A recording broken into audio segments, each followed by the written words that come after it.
We've been waiting all year for this. Let's play.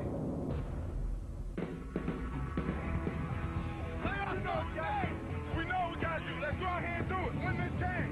Win and go home, baby. All right, wild night, what to do? NFL playoffs are coming at you. You love the pressure, we love it too. Hey Jack, it's the fact that winners split down. Last team standing wears the champion's crown. Al and John will make you crank up the sound. The NFL's best have come to play. For every fan, there's just one thing left to say. I've been waiting all season for a wildcard fight. Lay it on the line just to get through the night. More than a game, it's every fan's right. 'Cause I've been waiting all season for a wildcard fight. They're going to give it to Alexander. He's going to get it. Touchdown. Big run. Goes on a draw. What a ball. Touchdown Dallas. Wildcard playoffs on NBC. A do-or-die game you have to see. Don't need a ticket, all you need's a TV. The postseason rocks on NBC.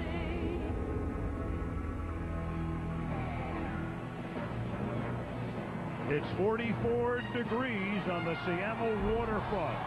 And at the southern edge of downtown sits the most intimate of the newer stadiums in the NFL, and probably the noisiest. And they're in full throat already at Quest Field, as out onto the field come their NFC West champions, Seattle Seahawks, ready to take on Tony Romo and the Dallas Cowboys in this NFC Wildcard playoff game. Al Michaels with John Madden, Andrea Kramer, welcome to Seattle. And I know every season we seem to say in postseason it's wide open. Never more so than it's been this year coming into the NFC playoffs. Every team in this conference has big issues, starting with number 1 seed Chicago. These two teams certainly do. They each finish with a record of 9-7. Each staggers into the playoffs having lost 3 or 4. But one thing is for sure, one team wins tonight, and that team will go to either New Orleans or Chicago next weekend, and then who knows what can happen. John, as you look at these two teams, which would be better positioned to reel off 3 wins in a row and get to Miami on February the 4th? You know, it's going to be tough for both of them, but if you had to pick one team, you'd pick the Seattle Seahawks, and if you had to say what is that one reason, it would be the veteran quarterback, Matt Hasselbeck. I mean, he's a guy who has playoff experience. You have to remember, he was just in the Super Bowl last year, so he brings that experience to this game, but he has to play like he did last year, and last year's MVP, Sean Alexander, has to play like he did last year, because they do have some problems with injuries on defense. They take on the Cowboys. Now, the Cowboys looked as if they might be the number 2 seed in the conference about 5 weeks ago. How do the Cowboys get back to being the Cowboys of November instead of the Cowboys of December?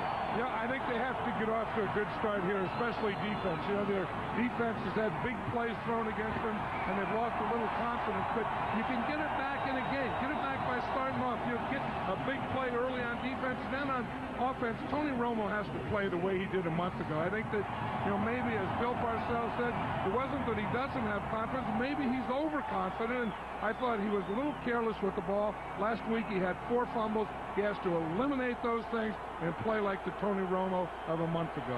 All right, right now let's get an infirmary report. Down on the field we go. And welcome in Andrea Kramer. Andrea.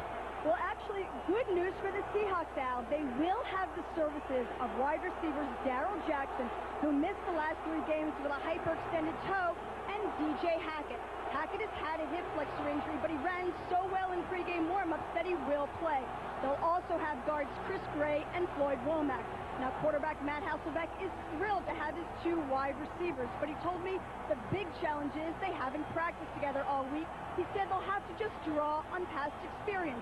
But hey, it's the playoffs. Time for all the stars to shine. Pressure is simple.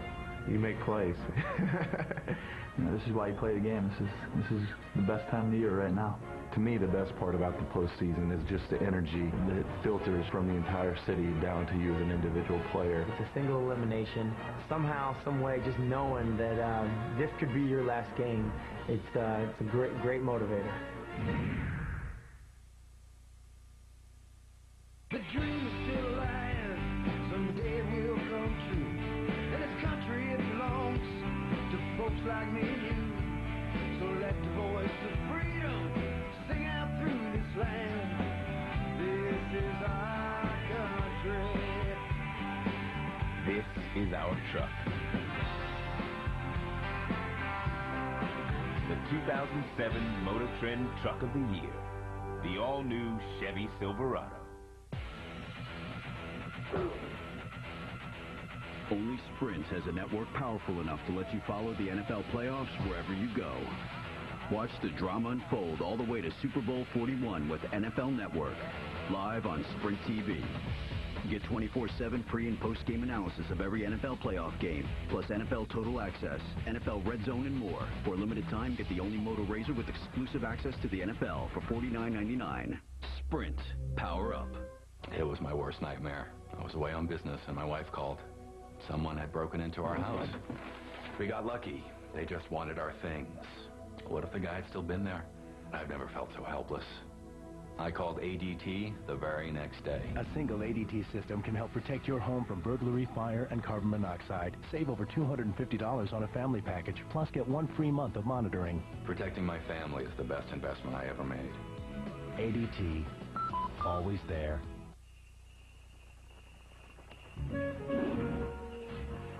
You never know what surprises the holidays will bring. That's why Farmers Insurance is all about getting things back to normal. Isn't that what insurance is supposed to do?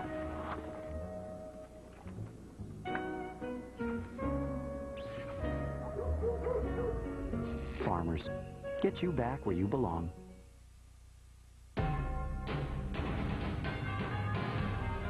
NBC Sports welcomes you to the following presentation of the National Football League.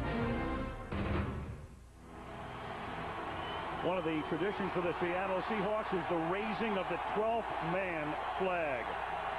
Somebody different does it every week. This week it's Marcus Trufant, the cornerback. He's their best cornerback, but one of the guys who is hurt can't play tonight. They hope to have him back if they advance to a game next week. There is the raising of the flag. The crowd roaring, as it always does at Quest Field. It is a great sight. It's one of the best scenes in the NFL, John. You know, doesn't this just feel like playoff football? You know, they talk about how when you get into playoffs, the intensity rises. It does in the players, but I also feel it does in the crowd. The Cowboys in the playoffs for the first time since the 93 season. Nate Burleson is back to receive. You've got Martin Gramatica, who was picked up in mid-year after they released Mike Vanderjagt, and the game is underway, and the kick will bound out of bounds at the 1, which means they'll get it at the 40. So a calculated gamble, because if it goes into the end zone, Seattle's ball is 40-yard line. It's a touchback. So Hasselbeck will start at the 40. The Seahawks in the playoffs now for the 4th consecutive year. Hasselbeck wrenched his knee, missed 4 games. The knee is fine, then cracked the bone in his left hand. Seneca Wallace is his backup, and Wallace is going to begin the game as a wide receiver, something they've done before. So an interesting little twist right at the outset. And Hasselbeck on first down. Throws. Wallace makes the catch. Some coaches become more conservative in postseason. Others say, we'll do anything. And that's Mike Holmgren. You know, it's been one of those things that, you know, he knows that Seneca Wallace could be a heck of a wide receiver for him. He could be a heck of a kick returner. He could be all those things, but he's also your backup quarterback, so you don't want to take the risk. You get in the playoffs, you say, what the heck? 2nd and 4 splitbacks, and that pass is broken up by their #1 draft choice, Bobby Carpenter, as we take a look at the Seattle offense. Matt Hasselbeck, Boston College. Sean Alexander, Alabama. Max Strong, Georgia. Deion Branch, the University of Louisville. Bobby Ingram, Penn State. Jeremy Stevens, UW. Walter Jones, Florida State. Rob Sims, Ohio State University. Chris Spencer, Ole Miss. Chris Gray, Auburn. Sean Locklear, NC State. Jones, the perennial Pro Bowler, and on 3rd and 4, that pass is caught by Deion Branch, the former New England Patriot. Had a contract dispute with the Patriots and wound up getting traded to Seattle at the beginning of the year. Yeah, we're talking about the Cowboys and how defensively they had to make a big play early. They had to make a play on 3rd down. Seattle knows this. They got great field position. They hit Seneca Wallace. Then they hit Deion Branch on first down for a first down. Aaron Glenn was covering on the play. Now Sean Alexander, last year's MVP and rushing leader for a gain of 1. Here's the Dallas D. Marcus Spears, Louisiana State. Jason Ferguson, Georgia. Chris Canty, Virginia. Bobby Carpenter, The Ohio State. Brady James, LSU. Aiken Adele, Purdue. DeMarcus Ware, Troy. Terrence Newman, Kansas State. Roy Williams, Oklahoma. Patrick Watkins, Florida State. Anthony Henry, South Florida. A defense that's been lit up over the last 4 weeks, and his movement up front, and you've got a false start against Seattle. Walter Jones was moving. Number 71, offense. 5-yard penalty. It's still 2nd down.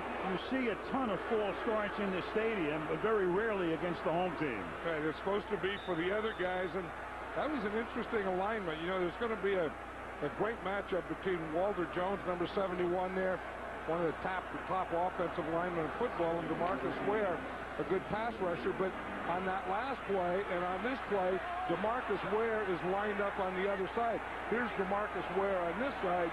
Walter Jones, of course, is a tackle on that side.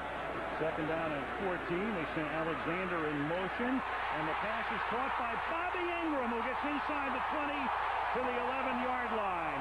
Bobby Ingram missed half the season with a thyroid condition. In the hospital a lot.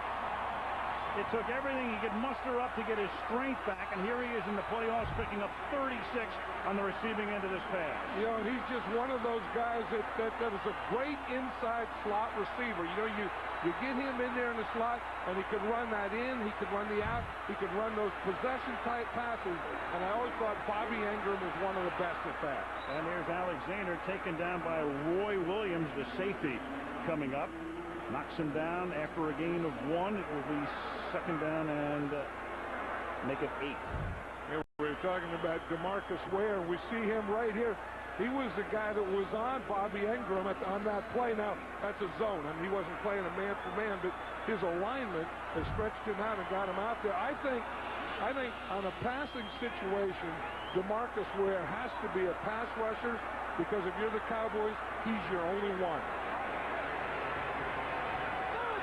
They empty the backfield with Alexander in motion on 2nd down and 8. That pass is caught by Deion Branch, and he's taken down at the 5-yard line by Brady James, the linebacker, number 56, and that will make it 3rd down and 3 at the Cowboy 5 on the opening drive of the game. You know, we were watching Matt Hasselbeck in practice the other day, and he looked so efficient. He was as close to perfect in practice as a quarterback can be, and it looks like in this game, on this first drive, he's just carrying that over. He's 4 out of 5. They take Alexander out of the game. His backup is Maurice Morris. He's in there on 3rd down and 3 from the 5. Williams changing sides defensively, and Hasselbeck's going to take a timeout. We'll talk it over before we come back to a 3rd and 3 at the Dallas 5. No score in this NFC Wildcard playoff game. Oh, honey, I told the neighbors we'd feed their pets while they're away. Oh, okay, sweetie.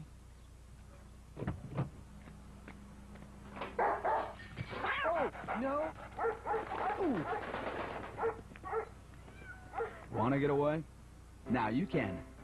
Go to Southwest.com for Southwest Airlines $49 to $159 internet specials to 63 destinations nationwide. Purchased by January 22nd. You are now free to move about the country.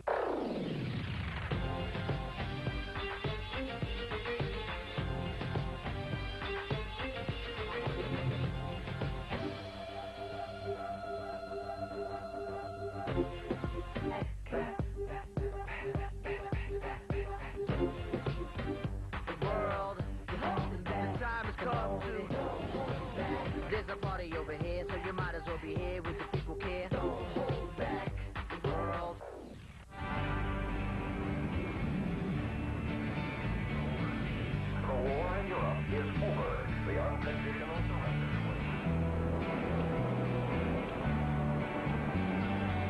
This is our country. After 89 years in the making, this is our truck. The all-new 2007 Silverado from Chevy. The most dependable, longest-lasting trucks on the road. This is our country. This NFC Wildcard playoff game brought to you by Southwest Airlines, proud sponsor of the NFL and official airline of Super Bowl 41. By Verizon Wireless, by Subway Restaurants, Subway Eat Fresh, and by Budweiser Select Brewed, longer for a bold taste that finishes clean. Expect everything. Hasselbeck might have been expecting something else. That's why he took the timeout. Now they line up with Alexander and Strong in the backfield. Alexander goes in motion. It's 3rd and 3 from the 5-yard line, and Hasselbeck throws, and the pass is broken up, intended for Burleson, and that's Anthony Henry, who's been picked on a lot by Dallas opponents down the stretch, breaking up the play and forcing a field goal attempt. And Anthony Henry played that one very well. You go motion away, see, and you get the single side here, and that's where you try and run the slant. Anthony Henry is turned, looking in, watching Hasselbeck all the way, and he gets a jump and gets that right arm in there to knock the ball down. Josh Brown, 23-yard field goal attempt for maybe the most valuable of all the Seahawks this year, 4 game-winning field goals. Seattle leading 3-0. Somebody bring me a Diet Pepsi, but don't shake it this time. I get a Diet Pepsi. I get a Diet Pepsi. Nobody comes to our house and doesn't bring Diet Pepsi. Nobody. You drink my Diet Pepsi. So that's not nice. Time out. The Diet Pepsi truck just got here. I just wanted one cold Diet Pepsi. Is that too much to ask for? Nobody asked me if I wanted a Diet Pepsi. These classic moments brought to you by Diet Pepsi. It feels pretty stable. Yeah. It's a lot better today than yesterday. Let's see how it feels. Okay. All right. Dislocation. Yeah, we have to pop it back in. You ready? Yeah, I'm ready. You wouldn't make it in pro football, but you can get inside with VCast. Download Madden's weekly game reports, get scores, stats, and more exclusively from Verizon Wireless. It's the network. Just gives me the feeling like she's not, listening to me. Have you tried not saying like every other word? What? Remember your ski trip story? Yeah. I was going down the hill and there was a crowd and come on, that's and I was not me. Stuff either happens or it doesn't.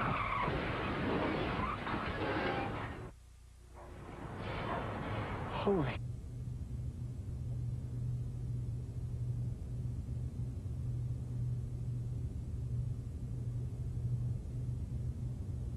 Tomorrow, The Apprentice LA finally arrives with a big twist. The winning team will live in a mansion. The losing team, intense. Critics from People to Entertainment Weekly love the new twist. The Apprentice LA, tomorrow, 9:30, 8:30 Central on NBC. About 20 after 5 in the Northwest. Downtown Seattle, right off Elliott Bay. Bill Parcells, ending his 4th season as the coach of the Dallas Cowboys. Mike Holmgren has now been with Seattle longer than he was at Green Bay. 7 years with the Packers, long enough to have a street named after him outside Lambeau Field. Now 8 years with Seattle. It's 3-0 Seahawks. The kickoff is fielded at the 1-yard line by Miles Austin. And Austin gets taken down up at the 25-yard line by Lance Laurie. Tony Romo coming out, and let's take a look at the Dallas offense. Tony Romo, Eastern Illinois. Julius Jones, Notre Dame. Oliver Hoyt, NC State. Terrell Owens, Tennessee Chattanooga. Terry Glenn, The Ohio State University. Jason Witten, Tennessee. Lovell Adams, Michigan State. Kyle Kozar, Arizona State. Andre Gerard, Colorado. Marco Rivera, Penn State. Mark Colombo, Boston College. That Dallas offensive line has played together the entire season. No changes for the interior 5. Quite in contrast to Seattle. This is Jones picking up 4. Let's take a look at the Seattle defense. Bryce Fisher, U.S. Air Force Academy. Chuck Darby, South Carolina State. Rocky Bernard, Texas A&M. Grant Wistrom, Nebraska. Leroy Hill, Clemson. Lof Tupu, USC. Julian Peterson, Michigan State. Jordan Babineau, Southern Arkansas. Michael Bower, Florida State. Ken Hamlin, Arkansas Razorbacks. Kelly Jennings, the U. Kelly Jennings, their top draft choice out of the University of Miami at 2nd down and 7 now. The Cowboys' second play is another run by Jones, and Jones picks up a first down as he takes it out to the 36-yard line. Jones out of Notre Dame. He's been sharing time with Marion Barber in the backfield, but you go back to 2 years ago, he ran for 198 yards in this stadium on a Monday night against the Seahawks. You know, and Bill Parcells loves using two backs, and in fact, he says, I'd like to have a third. And, you know, it's not the thing, you know, should Julius Jones play or Marion Barber? He says there's plenty of running and plenty of playing for both of them. They have 4 wide receivers now, empty backfield. And Romo to take this out of the shotgun after 2 Jones runs gets them started.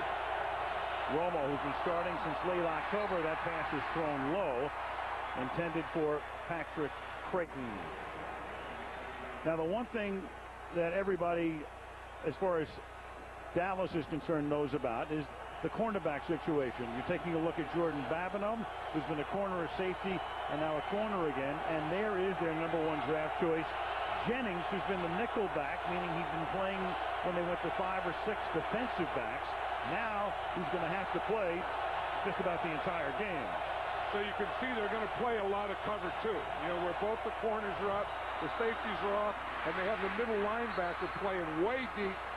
Tupu that time was about 15 yards deep in his alignment. So you say, why are they doing that? Because they're staying in base defense, because they don't want to go to nickel or dime, because if you don't have 2 corners, where are you going to get that 3rd and 4th?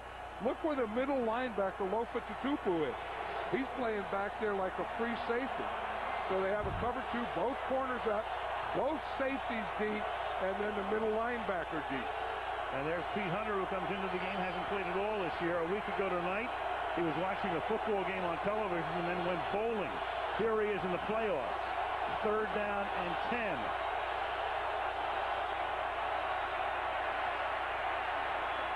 And the pass is caught, and this is Glenn, who dropped the last pass. It was close to being a fumble, and that is Pete Hunter. So they go right to work on number 29, who is a former Dallas Cowboy, but hadn't played this year, and lives about a mile from the Cowboy complex and was working as a loan officer.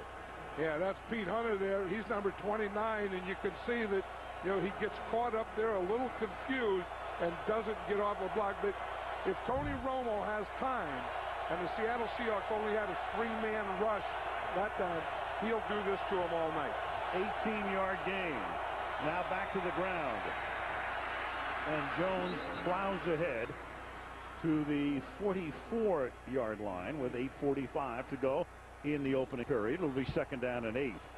Yeah, and that's where the Cowboys have to win the battle, is in the middle there with their center, Andre Gerard, Marco Rivera, the right guard, Kyle Kozar, the left guard, because when they've had problems, they've been a little soft in the middle on pass rush, and Tony Romo's been getting that push up the middle so he can't step up. This middle area has to control the middle of Seattle Seahawks defense, and they're doing it. 2nd and 8, and they give it to Jones again at the 40. Just to frame what's going on with the Seattle secondary, they're minus their 1st, 2nd, and 4th corners. Trufant, a #1 pick in 03. Herndon was the guy who ran an interception back in the Super Bowl last year, and Jimmy Williams would have been their 4th guy. So Babineau now has to move from safety to corner. Jennings, as I say, goes from nickel back to the regular right cornerback, and Hunter gets off his couch, and he's in the playoffs. And there he is right there. And again, this will be a zone-type coverage, I would expect. 3rd and 4. Romo in the pocket, then floats one, and it's incomplete, intended for Owens. So the first time they go to Owens, Jordan Babineau staying right with him, got a hand on it, and the Cowboys, of course, to punt. Yeah, one of the key words you said there was float, and that's the thing that you don't want to do. You'll see Terrell Owens there is the inside receiver on the slot. And I think that's a good move to put him there and let him run crossing patterns. Look up on top there, Glenn on Hunter. That is probably where Tony Romo should have been looking. And probably will the next time they have the ball. Matt McBriar had a phenomenal year, highest punting average in 43 seasons, but that one will bound into the end zone, and Seattle will take it at the 20 when they come out. 7 minutes, 22 seconds remaining in the opening quarter. 3-0 Seahawks. The dream is still alive, someday it will come true. And this country, it belongs to folks like me and you. So let the voice of freedom sing out through this land. This is our country. This is our truck. The 2007 Motor Trend Truck of the Year. The all-new Chevy Silverado. They play harder. They work longer. They wear the Bengay patch. Deep penetrating Bengay heat for up to 8 hours. What can the patch do for you? Bengay heat. Stronger than pain. $2.99. Expect more from a value meal. $2.99. Get Wendy's new Crispy Chicken Deluxe with all white meat, or the Double Junior Cheeseburger Deluxe with fries and a drink for just $2.99 every day. Do what tastes right.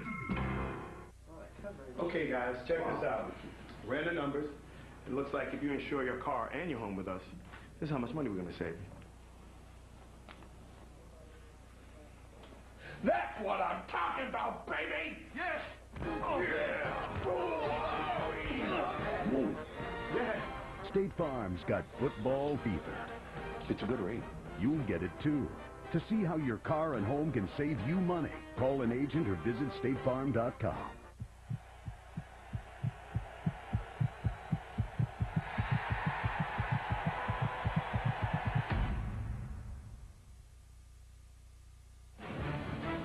This is our final football game on NBC for the season. So the NHL takes over next week on NBC, the game of the week.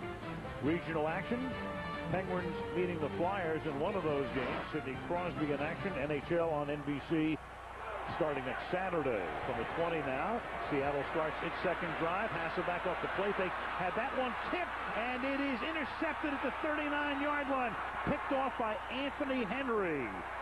So the Seahawks on their first play following the change of possession give it up, and Dallas will start in Seattle territory. You know, and that's exactly what the Dallas Cowboy defense needed. They needed to come up with a big play early in this game. You know, we talked about how they haven't been playing well, and we talked about how they haven't had a lot of confidence. They get a good pass rush there, make Hasselbeck throw it when he doesn't want to. Look at how that ball comes out of there. When it comes out like that, it should be intercepted, and it was by Anthony Henry. Pressure put on by Coleman. Ball at the 43-yard line. Romo goes right back to work to the left side. This is Owens. Owens breaks the tackle. Owens has a first down. Owens gets to the 29. Got away from Kelly Jennings and turns it into a gain of about 14. You know, and this is where Terrell Owens is so good. He's big and strong, and to run after the catch. Now, he's going to drop some because he's always thinking of breaking a run. He's thinking of turning. He's thinking of getting the ball up the field. There are receivers that want to catch a ball and go down. There are receivers that want to catch the ball and go to the end zone. Terrell Owens is a ladder. Owens left, Glenn right. Jones the running back. From the 29 against the four-man front. Jones will try to cut it back and runs into four Seahawks, including Darryl Tapp, number 55. Tony Romo took over as the starter at the end of October in a Sunday night game at Carolina. Great numbers to his first 5 starts.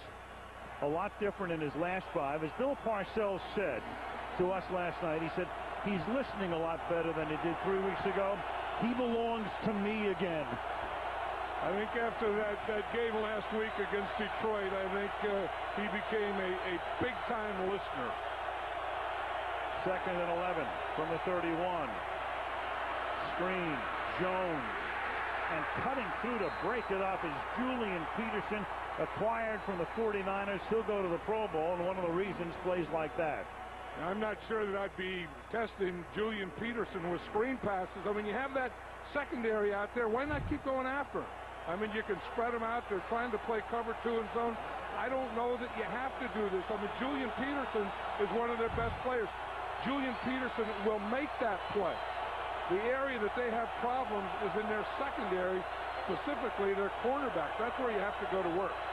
Barber's in the game, top of the screen. That's Pete Hunter back in the game, facing Glenn.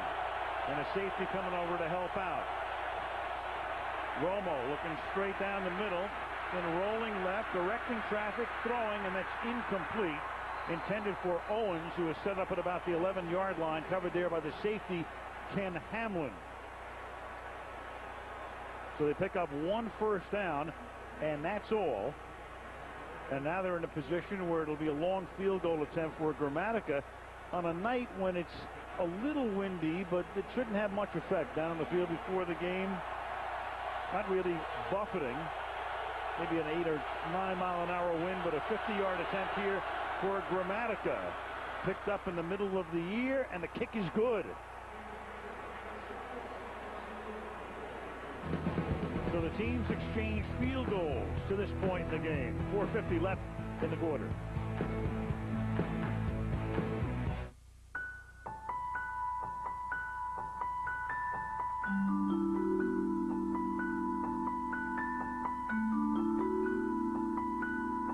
Because financial solutions have no borders or boundaries,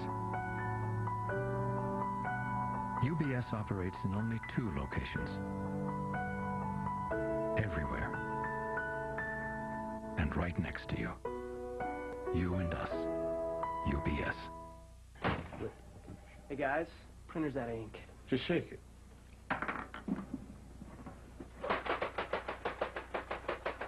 Out of ink? Get $3 off your total purchase with any empty ink cartridge from these brands. Staples, that was easy. She is the team mom. Her boys are big, so she's big on Campbell's Chunky. Hearty meals to feed an NFL-sized hunger. Team mom, we salute you. Campbell's Chunky, deals that fill you up right.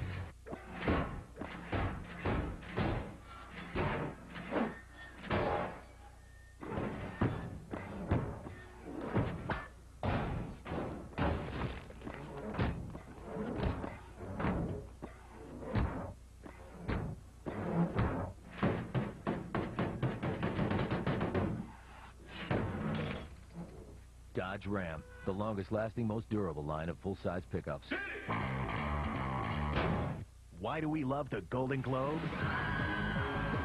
Because it's the wildest and most glamorous party of the year. The Golden Globe Awards, live 1 week from Monday on NBC. All right, I just got bleep.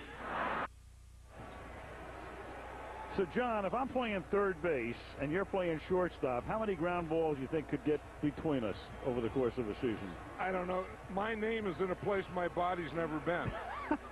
Has your body ever been a third baseman? I mean, you're a left-hander. You couldn't Right. play I throw lefty. That would be a little difficult. Yeah. Just reverse it. We thank the folks at Safeco Field right across the parking lot, the home of the Mariners. The kickoff comes to the 5-yard line. Nate Burleson will take it from there and bring it back to the 29-yard line. And Seattle looking for its third possession. 4:45 remaining in the quarter. 3-3 in Seattle. I'm Anthony McCants, and here's my story. I like to play basketball with my son for fun. I play mind games with him, and I tell him, you can't shoot from outside. You can't take me straight up. I got arthritis about 10 years ago. A friend told me about Aleve. I said, what the heck? Let me try it. It made me feel so much better. When you find something that works for you, you stick with it. My son has no idea that I'm taking Aleve. If he did, he would say that Aleve helped me win the game. He's a sore loser like his mother. It's time to feel free with new Chase Freedom. Feel free to choose points for rewards like travel. I'm free to do what I want. Or feel free to choose cash back. I'm free. Then feel free to change back again in the old time. without losing a thing. That's freedom. That's Chase Freedom. Get it free at chase.com/freedom. Jared here with the champ John Cena. Everyone knows Subway restaurants for delicious low-fat subs, like this 6-inch Subway Club.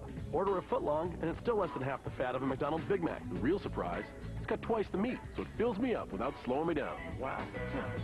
Less fat, more meat. Less fat, more meat.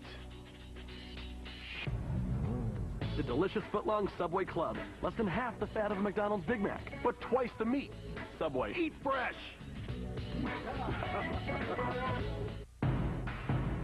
Tomorrow, a unique TV competition where you choose the stars of the new Broadway production of Grease.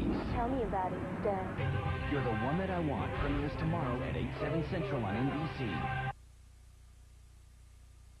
Going to the game feeling like this is the biggest game of your life, you're probably not going to play that great. You go into the game saying, hey, I'm going to have fun like I did in high school. Go out and just have fun with my friends. Go out and play some football. You're probably going to play better. And the Hasselbeck family is here in force. Betsy, his mom, Sarah, his wife, and Father Don played tight end for New England for 9 seasons. As Alexander, around the left side, takes it across the 30, and so most of his childhood he was in New England. At one point he was a ball boy for Bill Parcells, and he wound up playing his college football at Boston College. Yeah, and Bill says that, you know, Matt always kind of softens him up before a game. He comes up to him and says, hey, my mom said to say hello. Parcells said, what do you do to that? I mean, here you are, you're a tough, gruff coach, and he said that, you know, his mom was one of his favorite people, and Don Hasselbeck was one of his favorite players. And that's Bobby Carpenter. And speaking of fathers and sons, Rob Carpenter is Bobby's father. Rob played for Bill Parcells with the Giants. They drafted Bobby out of Ohio State #1, and just within the past couple of weeks has he become a starter. Yeah, you're going to see he's off the line there, and then he comes from the outside right here. And again, you get the pass rush, and then when he turns to throw, if you're not there, just get your hand up. Bill Parcells says Bobby Carpenter is starting at the outside linebacker now, but eventually will be an inside linebacker. On 3rd and 7, that pass is too tall, intended for D.J. Hackett. The entire Seattle bench looks for a flag. Don't get one. Nathan Jones covering on the play. You know, you look, and it doesn't look like the timing on these last couple of drives have been real great with Hasselbeck. I mean, one time, of course, he got hit as he threw the ball and he intercepted. And here, but you know, Darrell Jackson didn't practice. We were at practice the other day, and Darrell Jackson didn't practice at all. Really hasn't practiced in 3 weeks. D.J. Hackett, who just threw there, wasn't at practice and didn't practice that day on Thursday. The rookie punter Ryan Plackemeyer's had a good year. This one's fielded at the 24-yard line by Terrence Newman. He takes it back to the 41-yard line with 3:50 remaining in the quarter. Now, the Dallas defense, which had played very well over the first half of the season, all of a sudden began to leak all kinds of oil over the last 4 games, giving up 33 points a game. You go back to the previous 12, and they gave up just 18 points a game. So they were just lit up by New Orleans, Atlanta, despite the fact they beat Atlanta, Philadelphia, and then last week Detroit. From the 41, Jones to the outside this time. First time he's not run through the middle. Rocky Bernard, number 99, makes the stop. You know, Terrell Owens said a couple of weeks ago that, you know, you have to get the ball to him early and often, and I've always felt that about him, and I kind of feel it about Terry Glenn, too, that you have 2 of the top receivers in football, and I think you have to get him involved early, because if you don't, then I think the defense gets confidence that they can cover him, and I think that the receivers lose a little interest in the game. Especially working against a paced and glued-together secondary. And a false start here. False start, number 76. Offense, 5-yard penalty. Just second down. In the 16 regular season games played here over the last 2 years, opponents have been whistled for 50 false starts. So that's about 3 a game. Yeah, and then that happens, in the old success breeds success. So that you know that they're going to do it, then you do it more, and then when it gets, long yardage, not like now, second and long and third and long, that's when it really comes out. Second and 13. Romo to the outside and low and short, intended for Glenn. Kelly Jennings with the coverage on that play.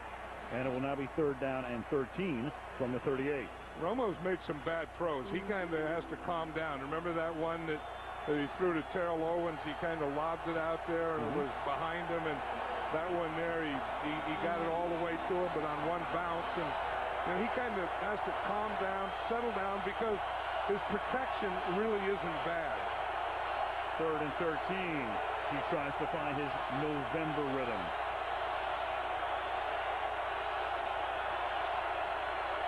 If the Seahawks are in their nickel or 5 defensive back. They rush only 3, and then Romo throws into a lot of traffic, and then Witten comes up with the ball, and they're going to rule it a fumble. And a recovery by Seattle. Pete Hunter winds up with the football.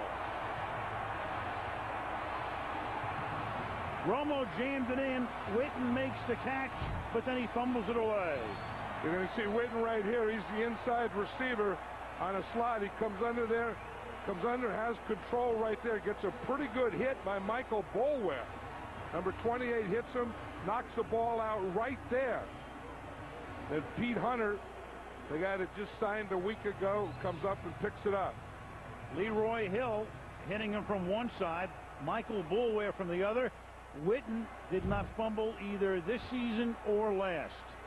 Witten became the bologna in that sandwich. Yes, he did. First and 10.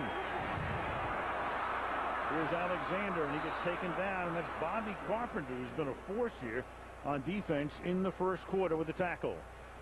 Yeah, I was talking earlier just a little while ago to Ray Rhodes, who was a defensive coordinator, had a stroke and came back, and he's a lesser role now, but he was saying, he said, I think our defense is really going to play hard. He said they've concentrated, they've focused, they know they're an underdog, and he's talking about the secondary, and he said they practice hard, and he said they're really determined coming into this game, and I think making plays like that last one, you can see what he's talking about. There's a wagon circling mentality sometimes defensively. Just ask the Colts today. Here's Morris carrying to the 50-yard line. You read all week about how difficult it is, and of course, with the Colts, that was the case coming into this game. Larry Johnson's going to run all over them. And for the Seahawks, it's a little bit of the same. It's like, what are we going to do right now? We're missing all these guys. Yeah, and I think that the Cowboys can be a little frustrated with that because that they're out there. You know that you have great receivers. That's the strength of your offensive team, and you haven't taken advantage of it yet. Third down and 1 now from the Dallas 49-yard line. They give it to Alexander. He cuts it back and picks up the first down. Brady James makes the tackle as we tick down to the final minute of the opening quarter. I love the way Sean Alexander runs. I mean, he never looks like he's impatient. Patience, wait, and when you see a little crease, just explode through it. There's a little crease, there's the explosion. There's Brady James and Roy Williams. Roy Williams, pretty good hit on him. He kind of turned Sean Alexander around. And Alexander, who's been hurt, missed 6 games because of the broken foot, running behind an offensive line that keeps changing week to week. Here's Alexander. Remember, 16 regular season games. The Seahawks had 8 different starting combinations along that interior front, as opposed to the Dallas Cowboys, who started the same 5 in every game. Only one Seattle offensive lineman started every game, and he goes to the Pro Bowl every year, Walter Jones. Yeah, and of course, he's beat up too. I mean, it's not, every player in the NFL that's played an entire season is beat up now, but he has a bad ankle and a bad shoulder, and when I watch film, I just get mesmerized by watching this guy. I mean, he's one of the best today, and he's one of the best I've ever seen. End of 1. 3-3 in Seattle. This wildcard playoff resumes after these messages.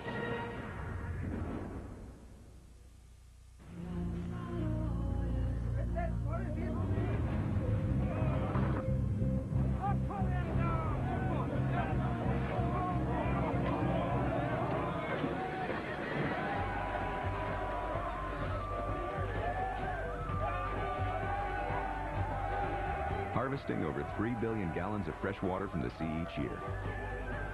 Water desalination from GE. Cholesterol. It can come from bow tie pasta, but also from your grandfather Bo. From that pie, creamy banana. And your mom, Juliana. A healthy diet is important. When that's not enough, adding Vytorin can help. Cholesterol comes from two sources, food and family. Vytorin treats two sources. Only Vytorin helps block the absorption of cholesterol from food and reduces the cholesterol your body makes naturally. Vytorin was also proven in clinical studies to lower bad cholesterol more than Lipitor alone, more than Crestor alone. Vytorin is not for everyone, including people with liver problems, women who are nursing, pregnant, or may become pregnant. Tell your doctor right away about unexplained muscle pain or weakness, which may be a sign of a rare but serious side effect. Certain medicines or foods may increase your risk of getting this serious side effect. Simple blood tests are needed to check for liver problems. So eat right, stay active, but if that's not enough, ask your doctor about adding Vytorin, two sources of cholesterol. Treat them both with Vytorin.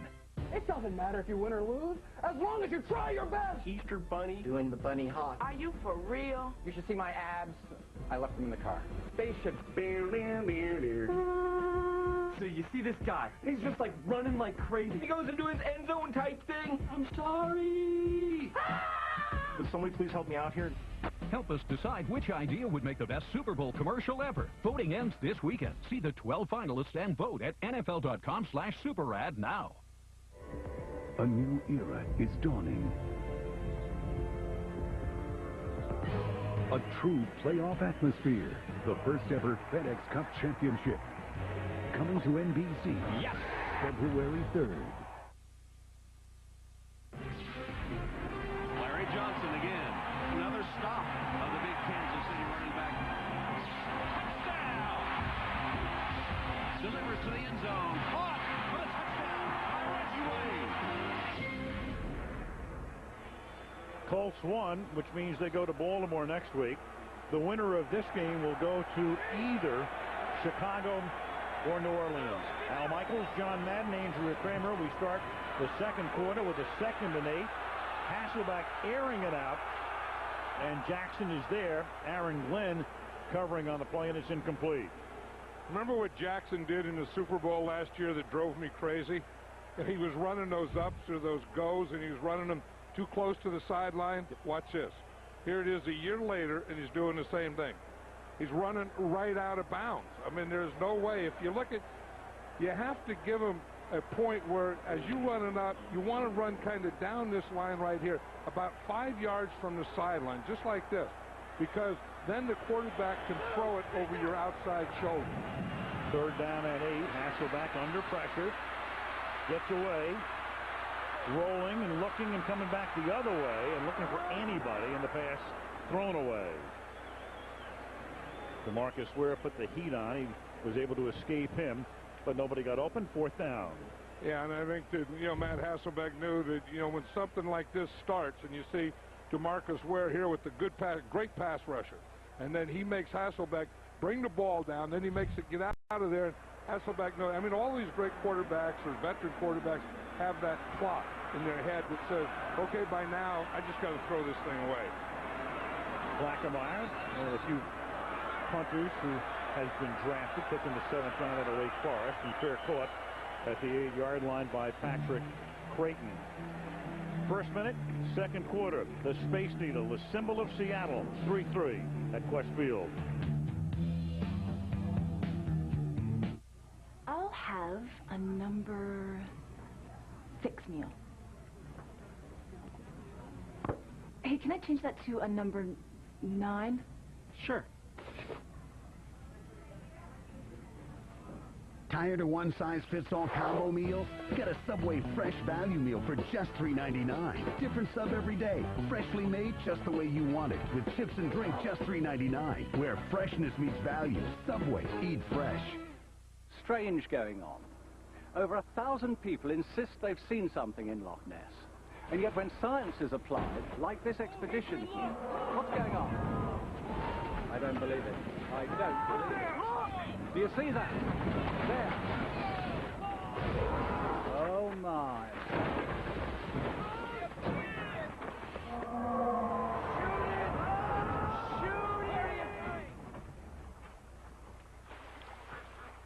Coach Ditka, did you see this new limited edition Coors Light can with the Super Bowl logo? I think that's what makes it better. Is that why you always say nothing goes better with the Super Bowl than cold, refreshing Coors Light? I mean, I didn't say it in those general terms, but I said it like that. Yeah, Coach, after the last game, why did you say that this guy should switch from bottles to cans? He very close to breaking 2 of them in that game. Taste the cold of Coors Light, official beer sponsor of Super Bowl 41. Coach, how does this guy always get the last donut hole? He hits the hole so much quicker. This Wildcard playoff game brought to you by Rocky Mountain Refreshing Coors Light, the official beer sponsor of the NFL. By Circuit City for the hottest new technology. Think Circuit City, just what you needed. By New Men's Rogaine Foam, use it or lose it. And by Toyota, moving forward. What the Cowboys will try to do here as they take over deep in their own territory from the 8-yard line. They begin on the ground. Jones played his college ball at Notre Dame for a gain of 4. We go to Andrea. Well, I was talking to one of the Cowboys offensive coaches before the game. I said, what are the final reminders that you give Tony Romo? He said, I told him, don't be a hero. Don't think you have to do it all by yourself.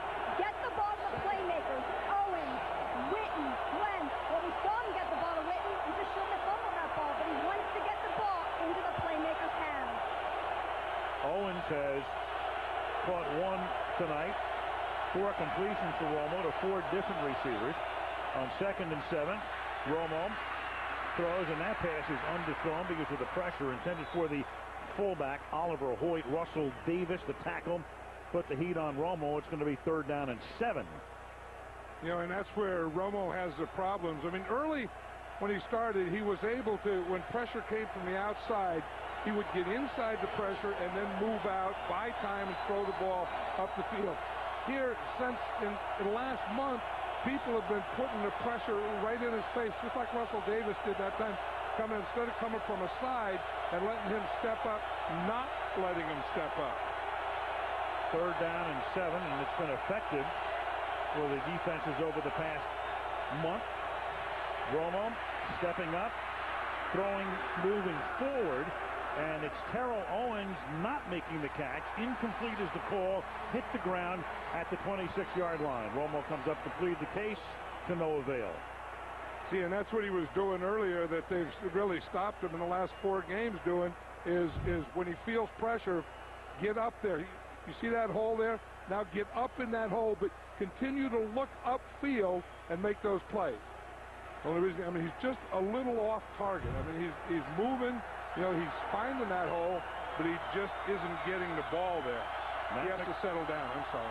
Matt McBriar from Australia, played his college football at Hawaii, led the league in punting, booms this one into the night sky, and it's dropped out of bounds at the 34-yard line by Nate Burleson.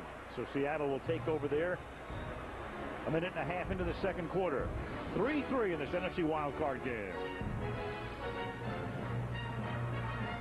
You're on a mission to get an amazing new TV this year, but you want to be absolutely sure you pick the right one. Circuit City makes it simple. That's because only Circuit City has a website with thousands of customer reviews that rate all the hot new stuff. Plus, home entertainment experts in our stores who make choosing the right TV a lot simpler. Circuit City. Now this is real pan pizza. Sure tastes better than Domino's. And Papa John's. More toppings, too. And it's only $10. I should go. Me too. It's true. America preferred Pizza Hut pan pizza almost 2-to-1 in a national taste test. And to celebrate, Pizza Hut is offering any pan pizza, any toppings for just $10. Get more of what you love under one roof. Want more taste? Get America's favorite pizza. Pizza Hut. For decades, certain half-tons came with a 4-speed automatic. You asked for a 6-speed automatic. Happy birthday. Available on the all-new full-size Tundra. Learn more at Toyota.com. The ring gear on many half-tons out there is this big. The one you want is this big. How you like them apples? Available on the all-new full-size Tundra. Learn more at Toyota.com. NBC Thursday. I've been expecting you. Oh, Cubs get ready for an all-new Scrubs. Nice singlet. Does it come in hetero? All-new Scrubs, part of Comedy Night Done Right, Thursday on NBC.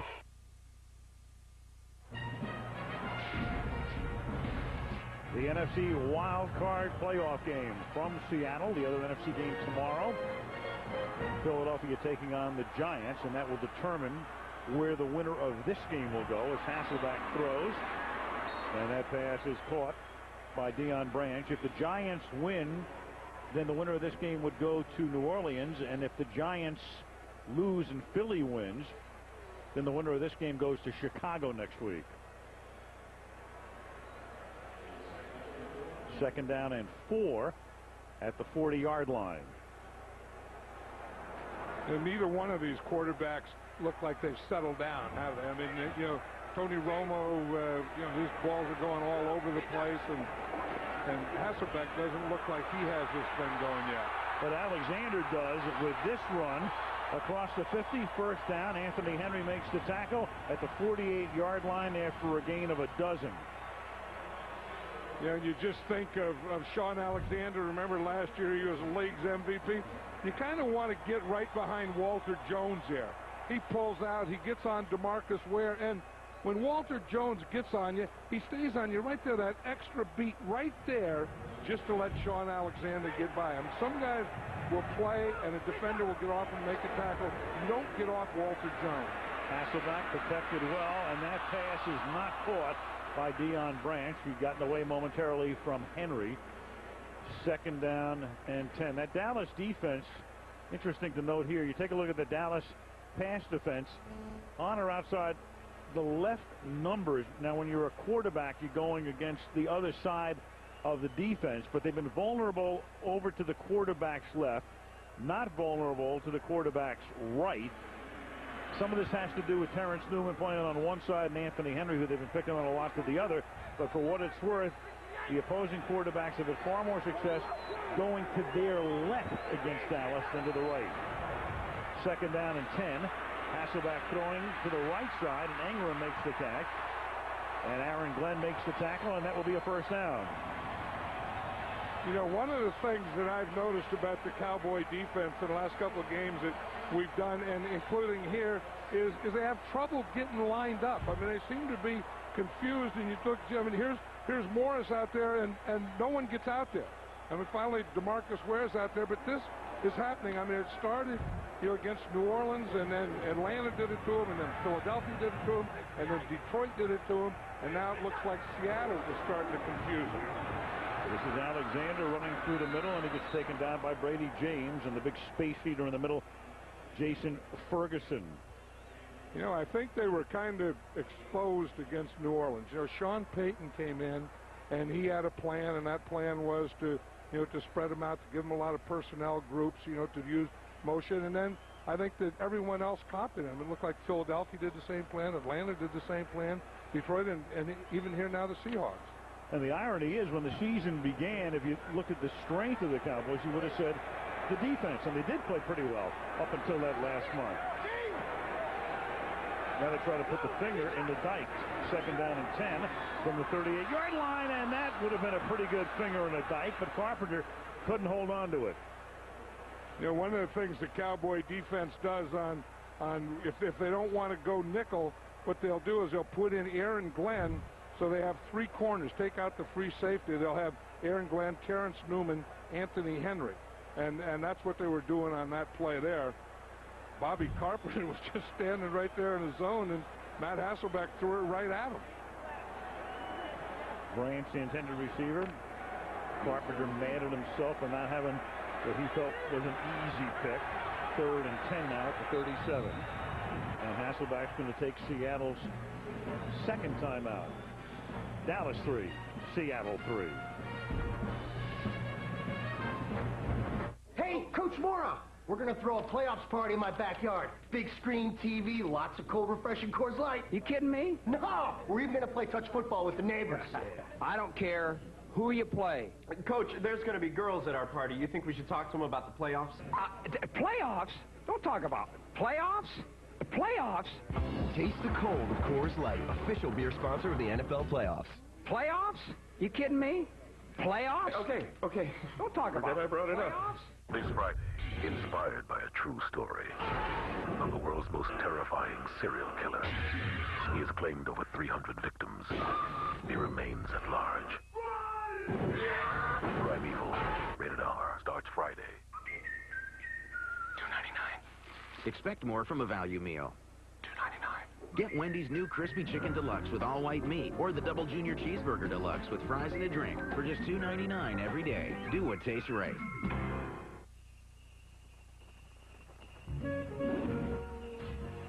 You never know what surprises the holidays will bring. That's why Farmers Insurance is all about getting things back to normal.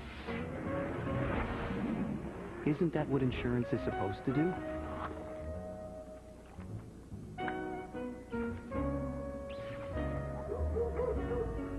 Farmers, get you back where you belong. Tomorrow, the premiere of the new NBC Sunday starts with an all-new Deal or No Deal. Then, it's the premiere of Grease, You're the One That I Want, and the premiere of The Apprentice, L.A. The new NBC Sunday starts tomorrow, 7, 6 Central on NBC. Monday on the Today Show, Matt Lauer takes one for the team and learns what it's like to get a hot flash. I just read this stuff, folks. Plus, all week long, Today celebrates 55 years on the air. Monday on the Today Show. Look at that sight. Downtown Seattle. And we come to be given green gloves tonight. Seahawk green. 3rd down and 10 after the timeout. The ball is at the 38-yard line. DJ Hackett is split to the left. Hasselbeck stepping up away from the pressure, and the pass is incomplete. And everybody looking for a flag, and they will get one. Jeremy Stevens, the intended receiver. Kevin Burnett. Walt Anderson is the ref. Holding, number 57, defense. 5-yard penalty from the previous spot. 1st down. You're going to see Kevin Burnett is the linebacker, 57 here, and you see him grab Jeremy Stevens right there. So that was, you know, they could have called pass interference, though, too. I mean, it was holding, but now when the ball's in the air, that should become pass interference. In either case, it was going to be an automatic 1st down. The ball is at the 32-yard line.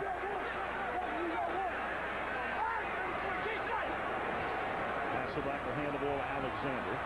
Last year's league MVP through the 27. He's had a fractured foot. He actually fractured it on opening day against Detroit, but played 3 games before they finally had to sit him down for a total of 6, and then he came back, and in his 2nd game back, he ran for over 200 yards against Green Bay. Remember last year when he was the MVP of the league, the closer you would get to the goal line, the tougher he ran. Remember, he was getting all those touchdowns, and he was the scoring leader and all that. And when he would get in this close, he could just smell that end zone, and he would run over most things in his way. Play fake to him. Hasselbeck throwing, and that one will wind up out of the end zone. Hackett with the lead. Newman with the coverage on the play. And it will be 3rd down and 5 at the Dallas 27-yard line. Yeah, and that's what they try and do to DJ Hackett, because he has that height. They try and throw that jump ball up there to him, but that one didn't have the timing. It was off a bootleg, and by the time he got out there, it was kind of a throwaway jump ball. Hackett with a hip flexor, and he was a guy that they didn't know would play until the deadline, which was 90 minutes before the game. They finally activated him. They didn't know about Bobby Jackson. They activated him today. 3rd down and 5 now from the 27-yard line. Hasselbeck, he's going to take off, but he won't get the 1st down as he is hit by James, and you're going to get a flag back in the secondary at the 9-yard line for a hold against Dallas, and that's an automatic 1st down. Yeah, you can just see Roy Williams there in the frustration. Number 33, defense. 5-yard penalty, 1st down. Nathan Jones. Nathan Jones is the nickel back, or the 5th defensive back, and he's playing on the slot right here. He's playing against Bobby Engram. And you see him right there, that, I don't know, he had that left hand on his shoulder kind of all the way. He gets hit by the linebacker there. And the big thing was, that was okay in the first 5 yards. Then after 5 yards, remember, you can't touch it. Now from the 18.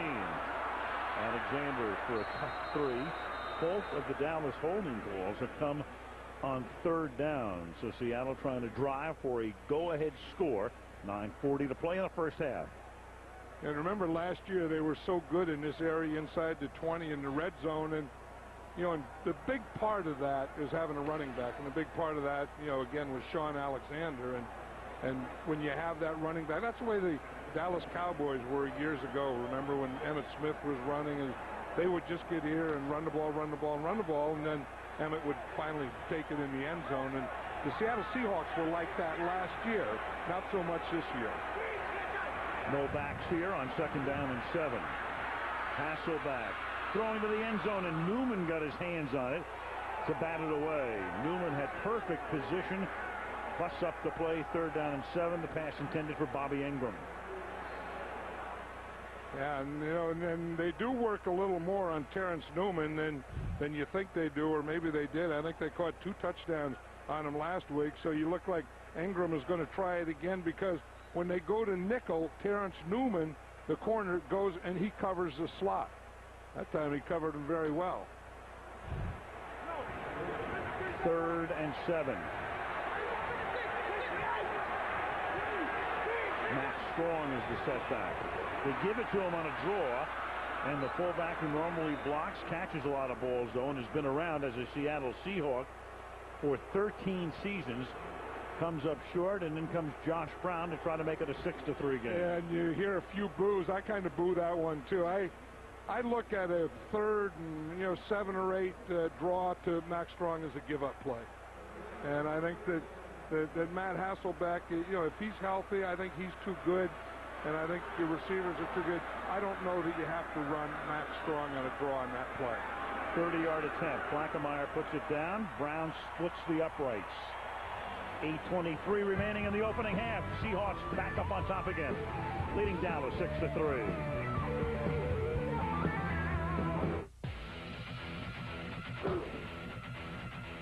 Only Sprint has a network powerful enough to let you follow the NFL playoffs wherever you go. Watch the drama unfold all the way to Super Bowl 41 with NFL Network, live on Sprint TV. Get 24/7 pre- and post-game analysis of every NFL playoff game, plus NFL Total Access, NFL Red Zone, and more. For a limited time, get the only Moto Razor with exclusive access to the NFL for $49.99. Sprint. Power up. What are you doing? What if you need to ride or something? Did your mother ever tell you not to pick up strangers? Strangers think I'm trustworthy. Aren't you? No.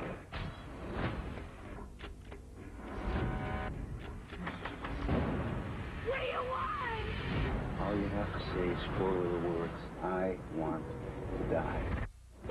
From the producers of the Texas Chainsaw Massacre. The Hitcher, rated R, starts January 19th. You've been looking forward to a celebration this big all year. It's time to indulge in Red Lobster's Big Seafood Festival, a feast we're preparing with new combinations of our biggest, most indulgent seafood, like succulent rock lobster tail and king crab with decadent jumbo shrimp scampi. Or try a combination of 3 of your jumbo shrimp favorites. The bigger the seafood, the bigger the celebration. So come in and feast before it's over, only at Red Lobster. Thursday, an all-new ER. That's with an E for emergency. A must-see season continues with one big surprise. What a felony charge, Doc. Thursday on NBC. This is fresh ahi tuna, and this is what the Seahawks are going to do to Bill Parcells tonight. Yeah, get up!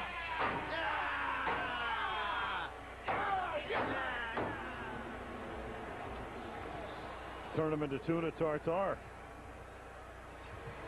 Who do you think's eating that piece off the floor? Somebody's down there doing it. I always get caught up when they say fresh. What's the opposite of that? Yeah, you're exactly right, yeah. And then there's fresh frozen, otherwise known as frozen. Here's the kick. Taken at the 3-yard line. Nathan Jones is back there to the 27-yard line. And what a season it's been. Up and down, back and forth. for the Cowboys and Bill Parcells. Trying to integrate this player into the system. I know the business. I've been in it a long time. They can get the hearses out there if they want to, but I'm not riding in them. We've played our best football here the last month. We've got a ways to go here, so put the anointing oil away.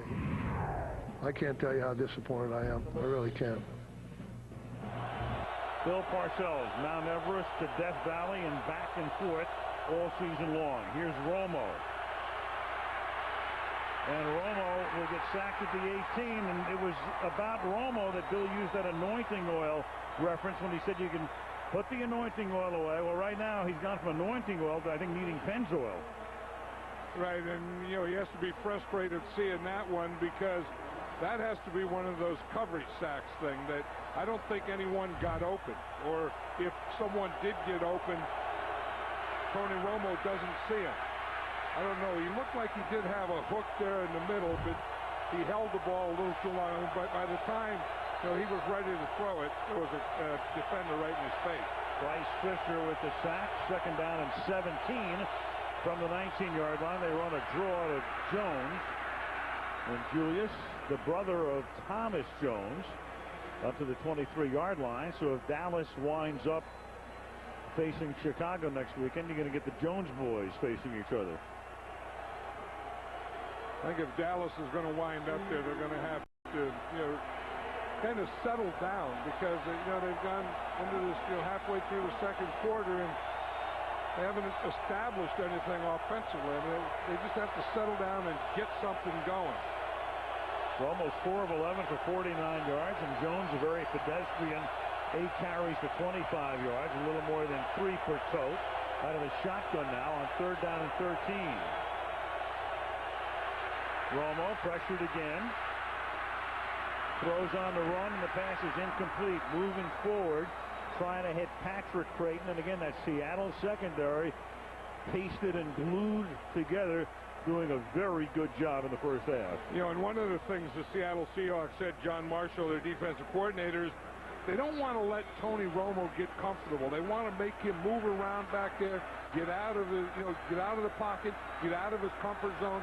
So far, they've done an excellent job at that. Matt McBriar. Good angle kick, and that one will go out of bounds. Burleson was back there, and they will mark that one somewhere around the 35-yard line. That's exactly where they will put it down. 42-yard punt. Again, in the NFC now, the winner of this game going to either Chicago or New Orleans. Chicago is the number 1 seed, so they'll face the lowest seeded team remaining, which means the Giants, clearly if the Giants win tomorrow, otherwise the winner of this game. New Orleans will face the highest seeded team. So Chicago and New Orleans with the byes. Giants meet Philadelphia tomorrow. And for the winner of this game, it's on to next weekend. And for the other, you start thinking about the 2007 season. From the 35-yard line, Hasselbeck throwing, caught out in the flat by Max Strong to the 41. Tackle there by Aiken Adele. And there was Parcells over there to Tony Romo, now on the phone upstairs. I'm sure Terrell Owens is telling him where he's open, and I believe that. I mean, that there's something that they can do to him, and I think the best thing they can do to him or do for him is to put him in the slot and let him run those deep ends or crossing patterns. 2nd and 4. Alexander's going to come back this way, and that's a great tackle. Bobby Carpenter playing sparingly through the early part of the season. Al Singleton was the starter, but Bill Parcells felt he was ready to move into the starting lineup, and he has made a lot of good plays here in the half. Here he is. You see him in the outside here, and he starts to come on a blitz, on a run blitz, but always keeps leverage. That he knows that Alexander can cut back, and that's what you have. You have that cutback or that bounce out, and Bobby Carpenter just stayed with it. Those guys can get in trouble when the ball goes away and they start running down the line of scrimmage. You kind of have to, as you go down the line of scrimmage, keep your leverage. This is a 3rd and 9. Hasselbeck throwing incomplete, intended for Darrell Jackson, covered on the play by Nathan Jones. The defense does its job, and the Cowboys will get the ball back with 5:21 remaining in the half. I was saying that Tony Romo doesn't look comfortable for the Cowboys, but Matt Hasselbeck doesn't look comfortable for the Seahawks team either, does he? No, Matt, 7 out of 19, 80 yards. He's averaging a little more than 4 yards per attempt. Plaquemire to punt. He angles this kick, and Newman will let it bounce, and that one will go out of bounds. They'll mark it near the 25-yard line, put it at the 24 with 5:14 to the half. Here's Tony Romo's first half so far, and you look there, he had good protection in the middle. He was able to step up and throw the ball. And then after that, now is when they're starting to make him uncomfortable. I mean, the rushers are starting to break through from the outside, break through from the inside, and not letting Tony Romo stay in the pocket, get comfortable, and do what he wants to do. From the 24-yard line on first down. Fake to Jones, pass, right side, that's caught. Terry Glenn makes the catch. Glenn in his 11th season out of Ohio State. Of course, he started with Parcells back with the Patriots. We showed when Tony Romo was in rhythm. We showed when he was out of rhythm. And here he's in rhythm again. I mean, just that back foot hits and the ball comes out. Back foot hits right out there to Terry Glenn. Kelly Jennings on him. I'm impressed with this Seattle Seahawks secondary. I mean, they're really reacting well to the ball in the air. Here's Jones, and Darby's going to force him back, and we'll see a forward progress, and that's in the first down. It appears that will be the case. He gets just enough to move the chains.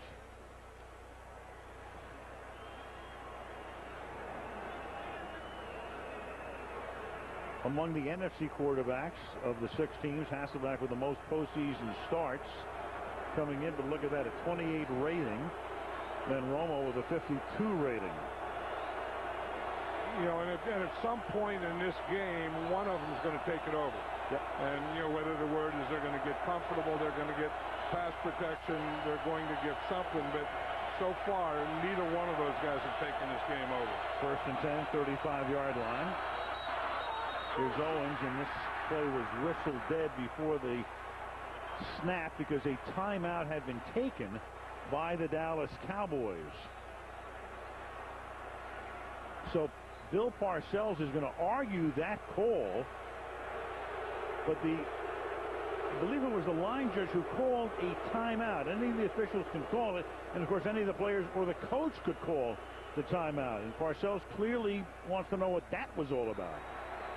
We were attempting to reset the play clock for 25 seconds. It did not reset.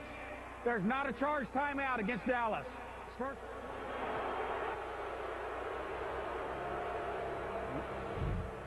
So Bill pleads his case and wins it.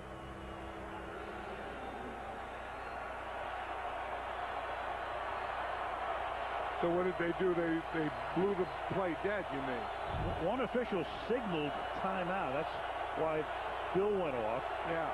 But Walt Anderson came in and got it corrected. First and 10, and now Jones will gain 8 yards up to the 43-yard line. And that wouldn't be a bad plan right now for the Cowboys, is just start, mixing up Julius Jones and Marion Barber running the ball and kind of let this offensive line pound on this defense, because this is, again, the Seattle defense is a smaller defense. You can wear them down, and even Parcells said that last night, that we can wear them down if we can have the proper offense to wear them down. In other words, if we can keep the ball enough. Second and 2. Jones has carried 10 times. Barber's been in the game but has not carried the ball to this point. Jones following Hoyt, but here comes Peterson to bust through and knock him back, and Jones said that's enough and looks for a flag, and there is none. One thing, you're not going to block Julian Peterson, on play side with a wide receiver. You see 84 Patrick Creighton is trying to block him. That's not going to happen. And then this is a perfect wrap-up tackle by Julian Peterson. Former 49 will be going to the Pro Bowl for the 3rd time. Yeah, he's fired up. He missed practice the other day. His wife was having a baby. Yeah. 3rd and 6. Play clock all the way down to a half a second. Romo gets it away, and it's caught over the middle by Creighton, the number 3 wide receiver, and he converts and takes it to the Seattle 43 for a first down, and that takes us to the 2-minute warning. Gain of 18. Cowboys have all of their timeouts remaining. 6-3 Seahawks. Strange going on. Over 1,000 people insist they've seen something in Loch Ness. And yet when science is applied, like this expedition here, what's going on? I don't believe it. I don't believe it. Do you see that? There. Oh, my.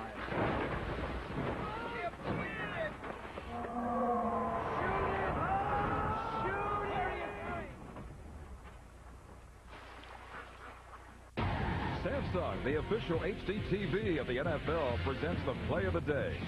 In Week 6, Scott Clair punted to Devin Hester, who followed the blocking of his teammates, including Brendan Iambadejo, for an 83-yard touchdown. The score completed the Bears' improbable come-from-behind win against the Cardinals on Monday Night Football. And the Bears unbelievably have tied this football game. Samsung, the official HD TV of the National Football League. Introducing Men's Rogaine Foam, the first and only foam that regrows hair.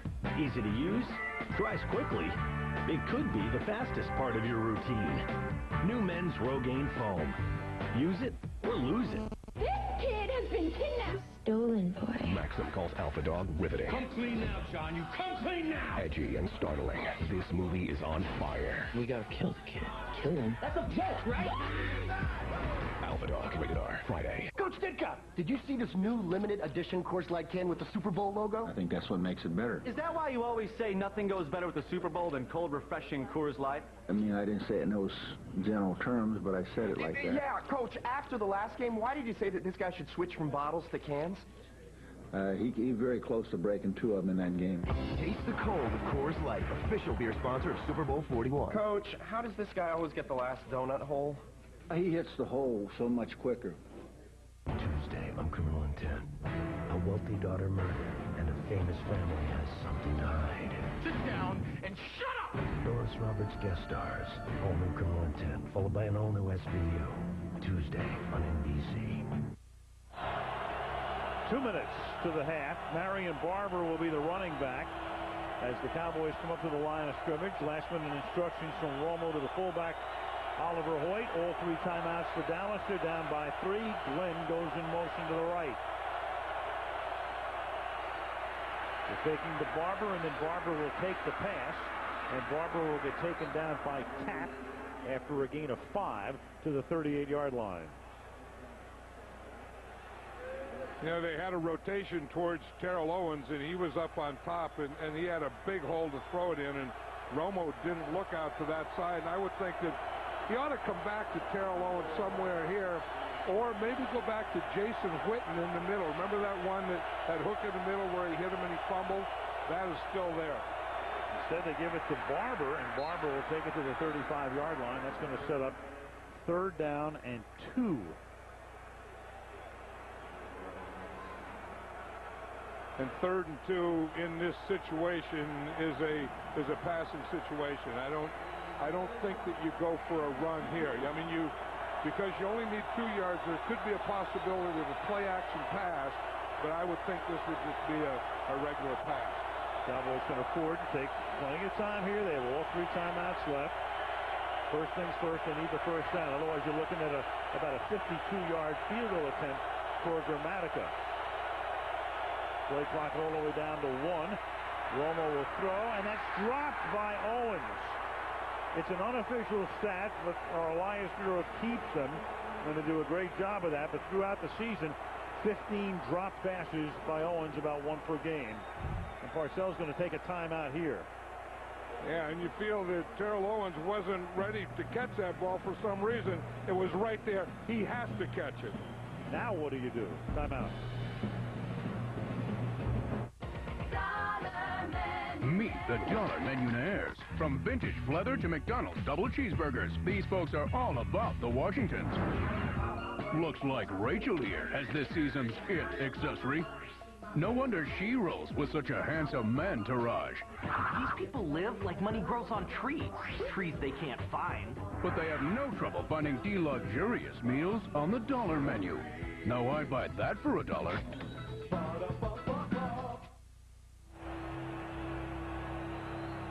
Now the Cowboys will line up to go for it. The option here, if you try a field goal, a grammatical field goal, 52 or 53 yards, so you're right on the edge. You kicked one earlier from 50.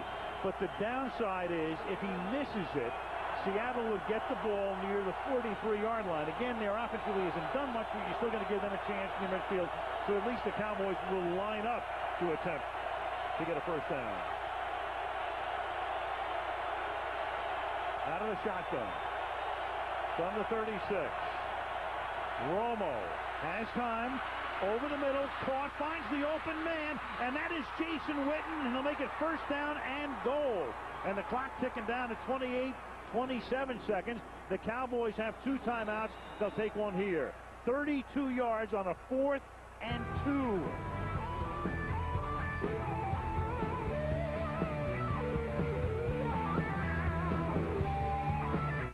Hey, how's everybody doing today?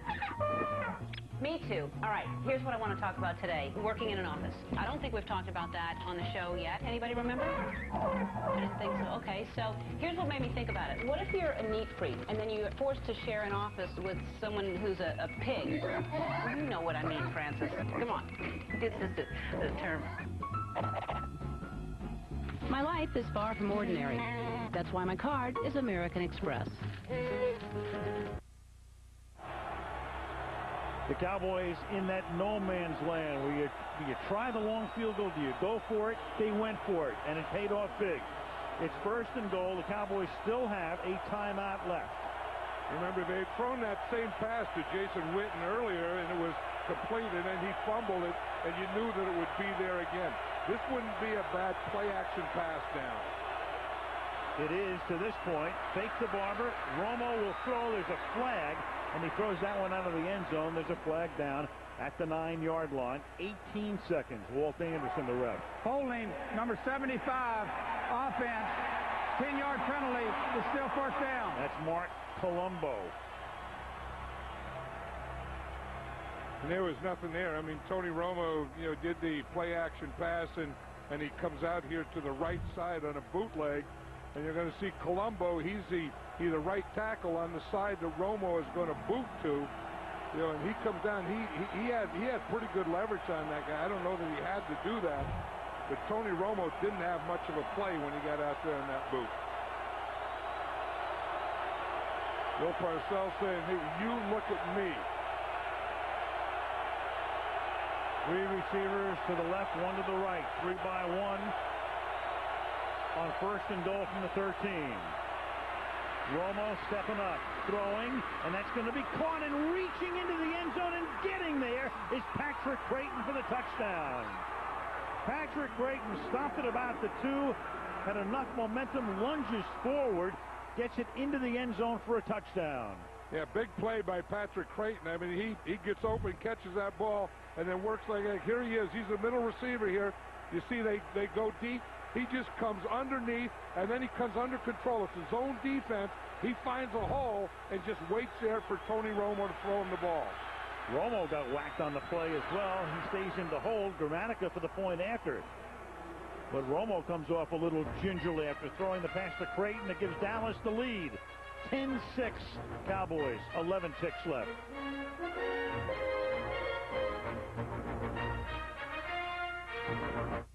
We've come to Europe in search of answers.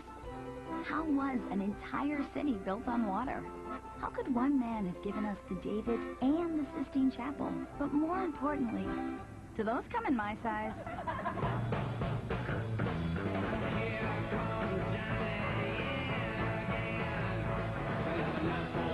This isn't a vacation, it's an adventure. Find out how to create yours at RoyalCaribbean.com and get out there. Allergies put me in a fog, but I've got a vineyard to run. That's why I'm Claritin Clear out here, and Claritin Clear in here, too. I discovered Claritin works great on my indoor allergies, whether it's dust, mold, Or even rats. Claritin clears the way, relieving all my worst indoor allergy symptoms. And only non-drowsy Claritin is proven to make me alert and focused so I can think more clearly. Because staying alert is how I stay ahead. 24-hour non-drowsy Claritin.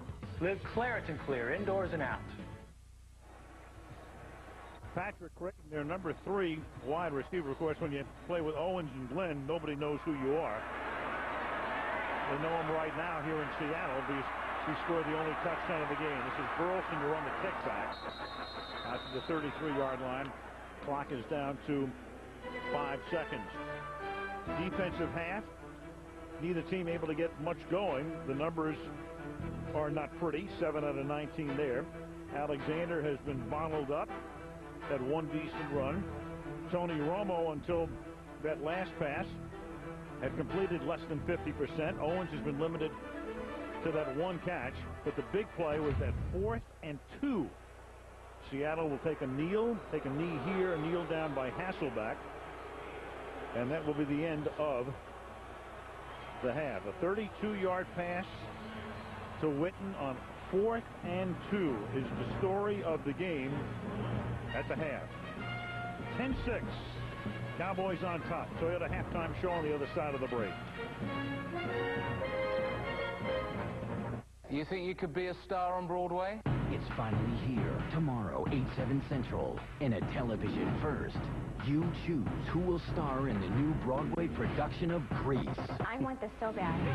The producers have everything at stake. If Danny and Sandy aren't right, the show will fail. They're looking for the best singers, the best dancers. It's more than a competition. It's a progression to a real career. Tell me about it, Dad. You're the One That I Want premieres tomorrow at 8/7 Central on NBC.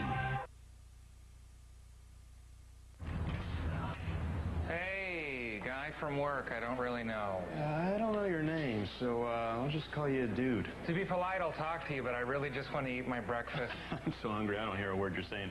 So I'm going to look at my watch to act like I'm late. Hey, well, hope I don't see you later. Me too. Be honest. Getting your breakfast sandwich is all you really care about in the morning. Now you can get a sausage biscuit with egg or Egg McMuffin for just $1, but only until January 14th. Are you picking up the kids? Well, I thought you were going to, honey, but I can't, which means that I'm going to have to cut my day short. I had a lot of errands I had. Hun? If a call is dropped with a long-winded talker, chances are they haven't noticed this. Drop call etiquette says call the person back immediately. Act like you heard what they said. Then let them continue their conversation. Domination with minimum interference. Or you could just switch to the network with the fewest dropped calls. Singular, raising the bar. Now buy a Samsung phone and get 3 free.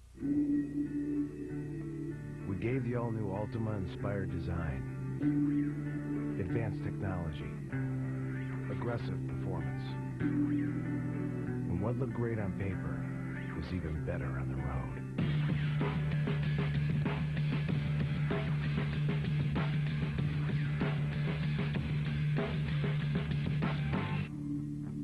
Introducing the next generation Nissan Altima. Shouldn't a savings account make your savings go up? With the ING Direct Orange Savings Account, we pay high interest all the time. There are no minimums, no fees, ever, and no strings attached. Your savings are free to grow a lot faster than they would in an average savings account. If you live life looking up, get the savings account that only goes up. Call 1-800-ING-DIRECT. Open an Orange Savings Account right now. Save your money. NBC HD TV lineup. Watch it on IO Digital Cable, the leader in HD.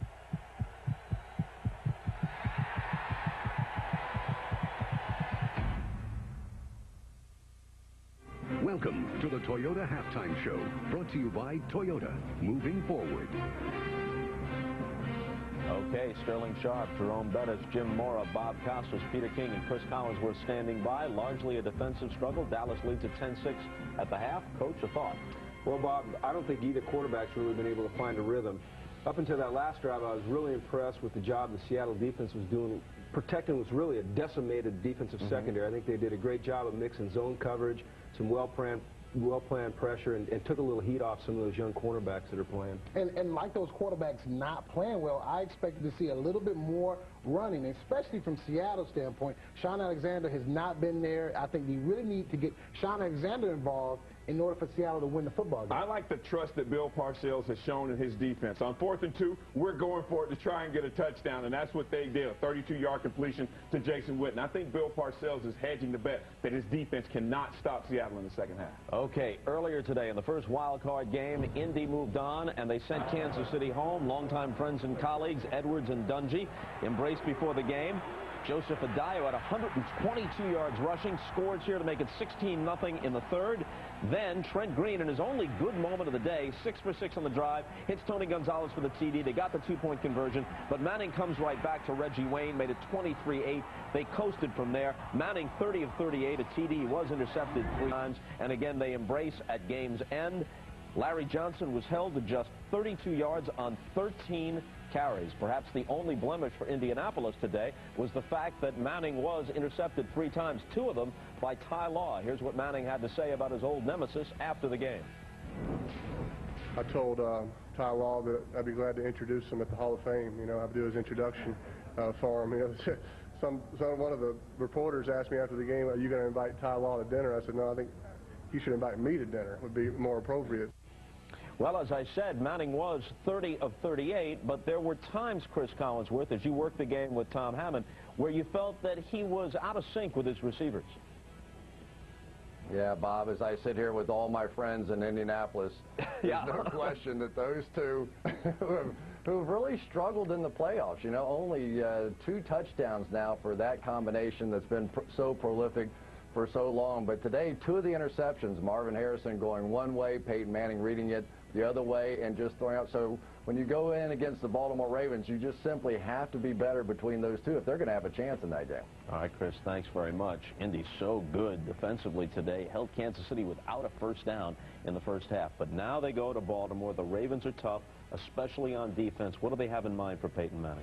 Well, Bob talked to outside linebacker Adalys Thomas of the Ravens tonight. One of the things he said was, look, we have got to get into the head of Peyton Manning. We've got to give him looks that he hasn't seen.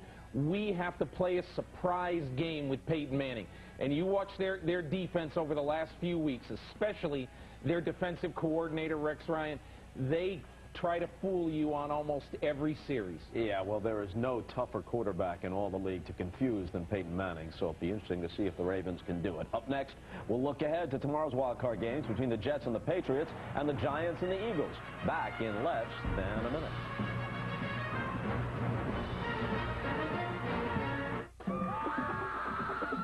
And that's how you do it, cheerleader build, folks. 7 cities, 3,600 miles. One hell of a ride.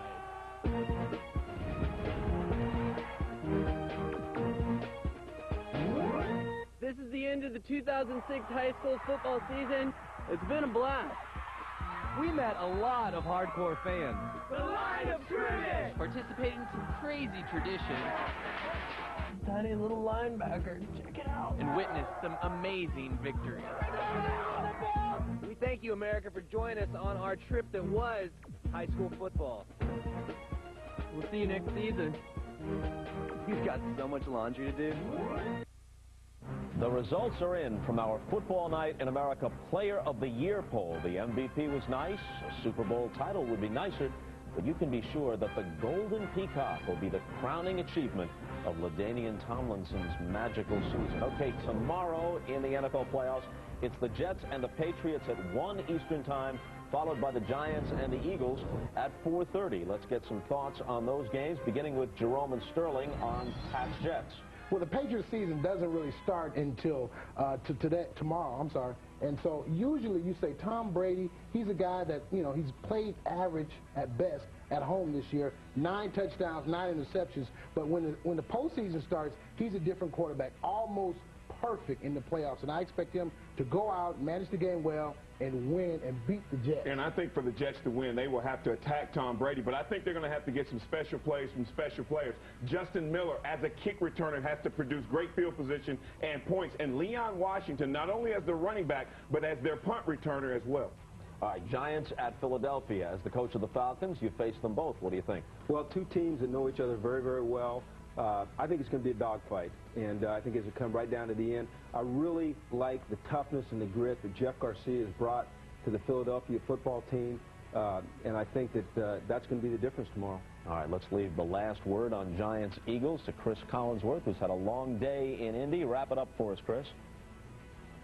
Well, Kevin Gilbride has changed the approach on offense for the Giants. They run tiki and they throw it deep, and that's their best shot to win it. Will they win it? No. No, well, there you go. All right. You know what, Chris? You can go get dinner now. Before midnight, you can go get dinner, okay? All right. The NFL has just announced its playoff schedule for next weekend. Here it is. Indy is at Baltimore at 4:30 Eastern on Saturday. Then New Orleans will host the late NFC game, appropriate Saturday night in New Orleans. On Sunday, Chicago will host the early game at 1 Eastern time, and then San Diego hosts the winner of Jets-Patriots at 4:30. The second half of the Cowboys and the Seahawks is next. Back to Al and John in Seattle after this. This has been the Toyota Halftime Show, brought to you by Toyota, moving forward. NBC tomorrow, he's back. You're fired. The Apprentice LA with a big twist. The winning team will live in a mansion. Losing team, intense. Kidding me? The critics from People to Entertainment Weekly love the new twist. And Ivanka is impressive. And get an exclusive look at the first 20 minutes of the premiere. Go to NBC.com or apprentice.yahoo.com. The Apprentice LA, tomorrow, 9:30, 8:30 Central on NBC.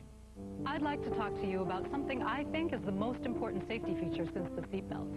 Now, in certain conditions like rain or snow or emergency turns, your car can lose its direction, and that can get ugly. But Toyota has a system that distributes power or brake in the blink of an eye and keeps you going in the direction you want to go. It's called Vehicle Stability Control, and it's standard equipment on every Toyota SUV. Toyota, a smart way to keep moving forward. You know what I don't understand? What? Tipping. I mean, 18%, it's outrageous. Why do I have to pay someone else's employee for them? Tell me about it. Look, someone gives me good service, I leave 10% tops. And how about birthday gifts? Oh. If someone is over 12, they're not getting one from me. Me neither. Doormen? Stiff them. Our most popular paper products at new low prices every day. So you can pay less at the place you've always liked to shop. Stop and Shop. So, tell me in your own words a little bit about Geico. Well, it's one-stop shopping, really, Geico.com. You can get a free rate quote, you could compare coverage options, you could file a claim, pay your bill online, even, you know, have a little chat with an associate if you need help. What about you? Can they chat with you? I'm here for Geico, love. Let's not delve into my personal life, eh? Geico. 15 minutes could save you 15% or more on car insurance. Warmest January day ever. Details after the game. I don't care if it's preseason. Shoot, Raiders are 4-0, baby. Raiders? Jeff Garcia. I think he's back in Calgary, playing for the Stampeders. Of course I didn't draft Drew Brees. What am I, an idiot? LT's good. Between the 20s. Last but not least, 2 tickets to the Steelers' home finale against the Ravens. We're sending you out on top, Bob.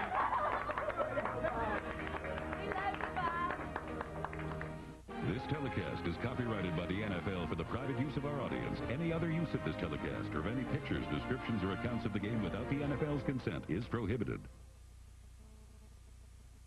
For a team to win the playoffs and to go the distance, you just got to believe in yourself.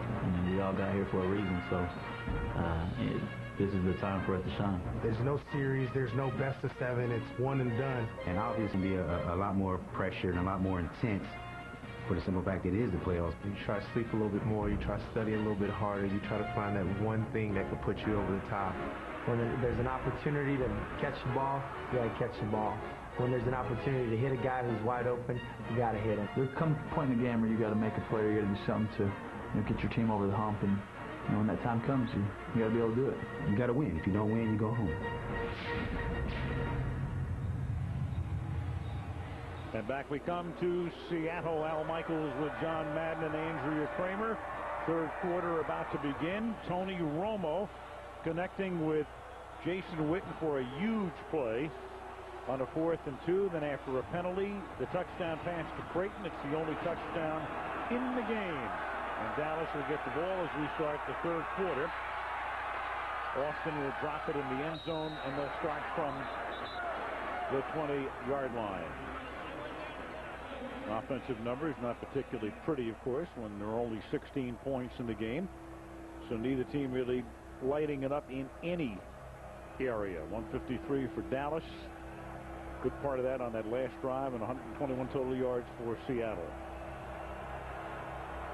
And I think, as you said, that last drive, for the Dallas Cowboys and Bill Parcells has to be big, because they didn't come into this game, like we talked about, with a lot of confidence. I mean, they lost last week to Detroit, and so they had to get confidence within the game. And I feel that right towards the end of the half, it started to develop, didn't you? Definitely. And you saw Parcells, and few people know how to close out a game better than Bill. But Romo then gets stripped of the ball and is saved by Jones, and that was Bryce Fisher. And it was Fisher who whacked Romo at the end of the first half, and Tony came up a little gingerly after that play, and he gets hit again by Fisher. Tony Romo was talking last week about how the clock in his head has to be faster. It had to be faster right there. I mean, you can't hold it. I mean, you look once, you look twice. Now the ball has to come out, because you know that Bryce Fisher or someone is going to be right there. Broken clock. Now you've got Jones. Try to get a little breathing space as they're backed up.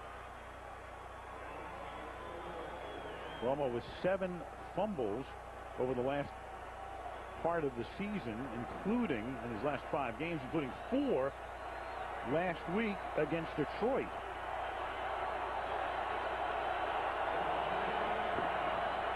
I think this Seattle defense is really playing a lot better than I thought they would. I mean, they're hustling, they're putting pressure on Romo, they're tackling well, they're kind of an underdog. He's playing with rookie corner, a safety at corner, but they're playing very well. 3-man rush and 8 covering.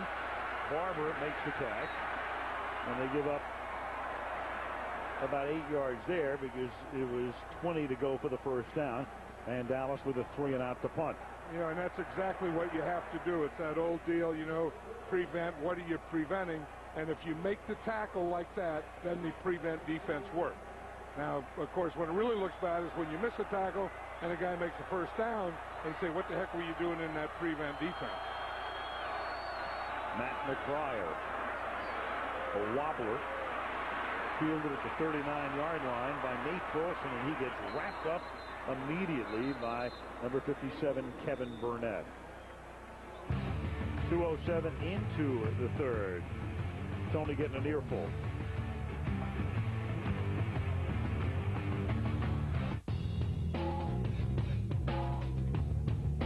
Our engineers saw every square inch of the Sierra as an opportunity for another breakthrough.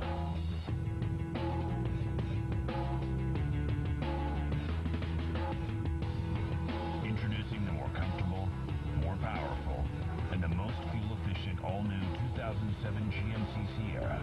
We examined everything and overlooked nothing to create our greatest pickup yet. That's professional grade. Donovan McNabb is driven, motivated, hungry. Hungry enough for Campbell's chunky New England clam chowder. Feed your NFL-sized hunger. Campbell's Chunky. Meals that fill you up right. You got Singular? No. Sprint. Sprint mobile broadband downloads 5 times faster than Singular's Edge. Well, I'm done. Because in business, it pays to keep moving. Get the power of the nation's largest mobile broadband network. Get a free mobile broadband card. Visit sprint.com/mobile broadband. Sprint. Power up.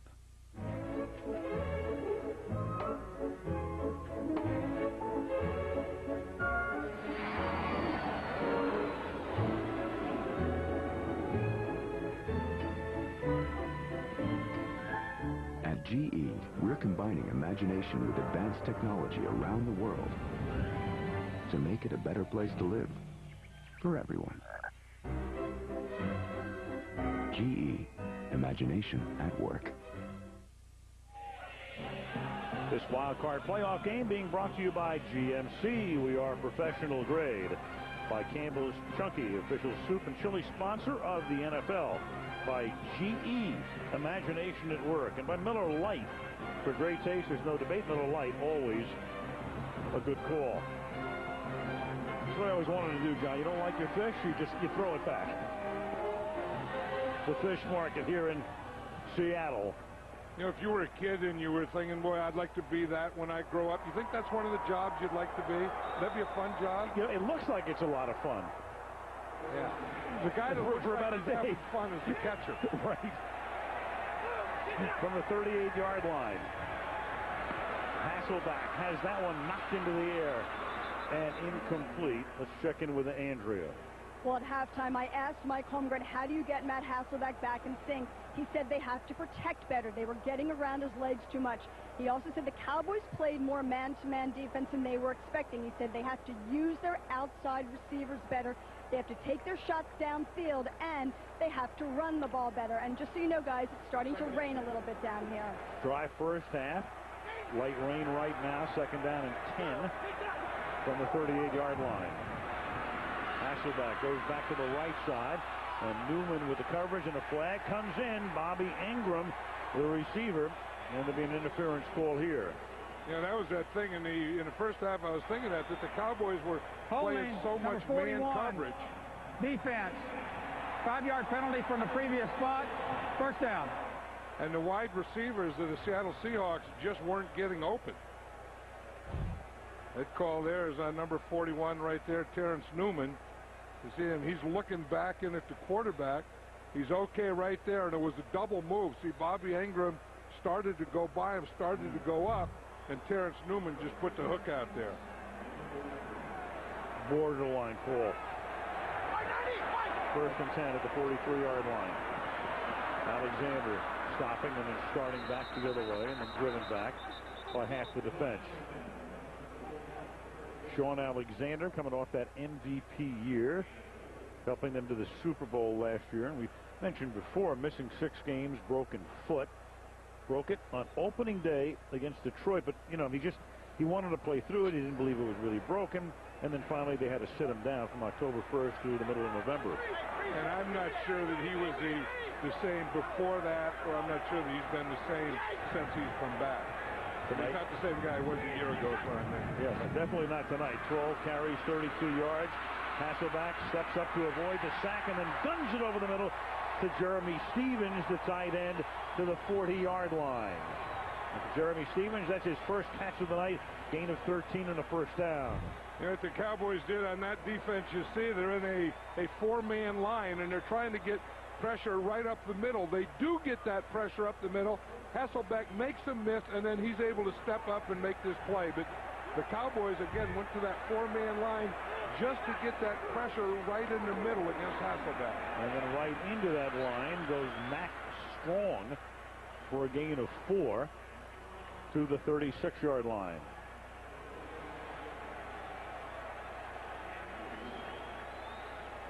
We talk about Walter Jones, and just watch him how here, when he gets on someone, he stays on him. And he just keeps his feet going, keeps going, and just takes them all the way to the ground. I mean, he is a guy, when you watch him block, he looks like he plasters himself to the defender. First round pick that paid off, obviously, back in '97 out of Florida State, second down and 5. Hasselback is chased, has to throw on the run, and then Hackett comes up with it. Throwing to avoid the pressure from Carpenter, and Hackett came back to make the catch and get enough of a gain here to set up a 3rd down and 1. That was a good throw by Matt Hasselbeck. Bobby Carpenter really is playing a very good game tonight, and I think he's the linebacker that Bill Parcells thought when he drafted him. But look at that catch by DJ Hackett.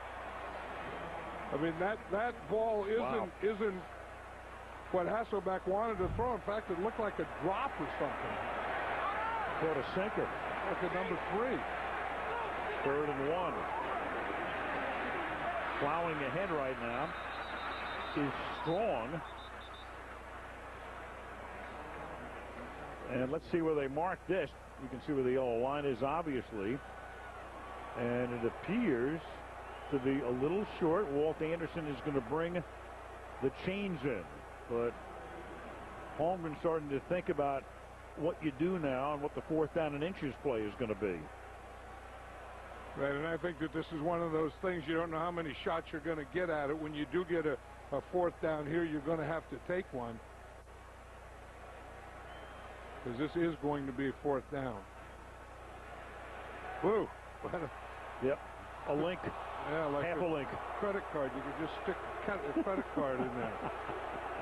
But this has to be a quarterback sneak, or you have to hand it to the fullback up there close. It's just something you can't get the tailback back deep, and and run when you only have an inch to go. 4th and inches. Last year, Alexander was perfect in these situations, but this year 5 out of 8 on 3rd and 4th or 1, and this is closer to 4th and an inch. Yeah, they're spending a lot of time in the huddle, and usually, it's an old thing that used to key as a defensive player or coach. The longer they spend in the huddle, the more apt the play is to be a pass.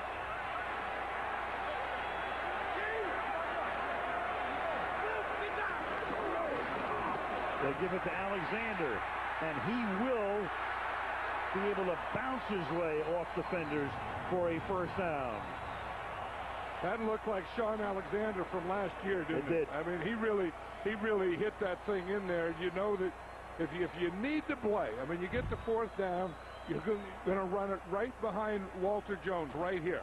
And he gets a good double team. He just seals off that whole side. He and the tight end, Will Heller, just sealed off that left side, and Alexander picks up the 1st down. Alexander hit the hitter.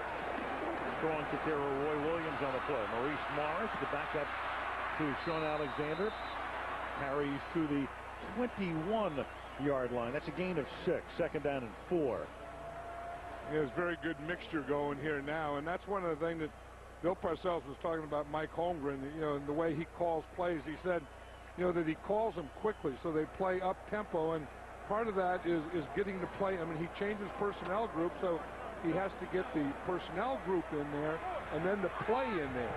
And he probably does it quicker than any coach. 2nd and 4.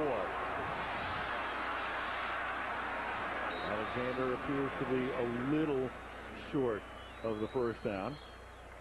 3rd and a short 1 coming up. Spotting the ball at the 12-yard line.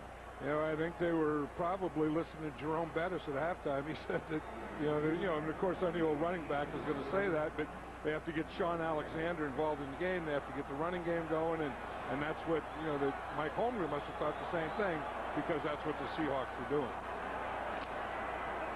Ball at the 17, not the 12-yard line. 3rd down and 1. Halfway through the 3rd quarter. The workhorse again. But this time Brady James is there. And the forward progress will be looked at very carefully by the officials here as they'll spot the ball. The yellow line, is unofficial, but that's going to be short of the 1st down again. Did you see Sean Alexander was up there trying to call it for him? Sure. So here we go again. They passed up what would have been a 47-yard field goal. Now, do you kick a 36-yard field goal? I don't think either one of these coaches are playing that kind of game. I mean, I think that if this were the Cowboys, I think they'd do the same thing, and I think that Mike Holmgren is just matching them. Going again on 4th down. Yeah, they're packed in there. Alexander to the left side. Gets enough around the corner. Carpenter was there, but Alexander with enough momentum to take him around the corner and pick up the 1st down. So the big plays in this game on both sides have now been 4th down calls. Yeah, and they had to. I mean, watch how the defense is packed in here. This is where they're going to go. They're going to pull Walter Jones and get to the outside and stretch it out here, because pack everyone inside and then get a block on Carpenter just enough to get Sean Alexander a soft corner.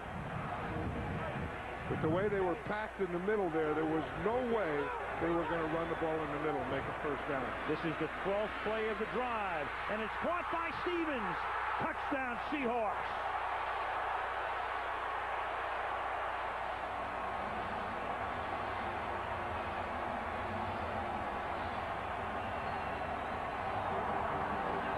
Jeremy Stevens, the tight end, on Roy Williams, the safety.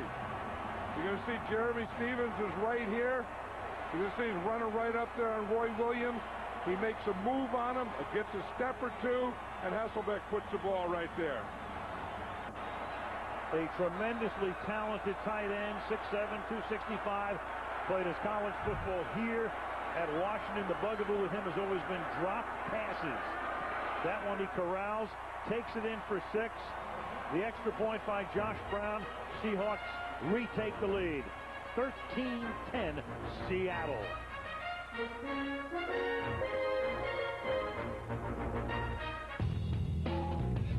You mail them back anyway.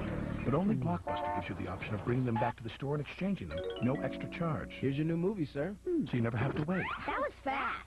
Movies through the mail plus movies through the store, one low price. That's Blockbuster Total Access. Get your free trial at Blockbuster.com. Men of the square table. There is something that's always bothered me. Fans who leave the game before it's over just to beat the traffic. Yeah, but what if you're down by 30 points? Hello, Houston Buffalo 1993? What if you think you left the oven on? Why would the oven be on? Say you were baking a pie. You know, like for a tailgate party or something. Double man law. No leaving early, no baking on game day. Double man law. For great taste, there's no debate. Miller Lite. Tuesday on SVO. Blair Underwood guest stars as a man accused. I made you!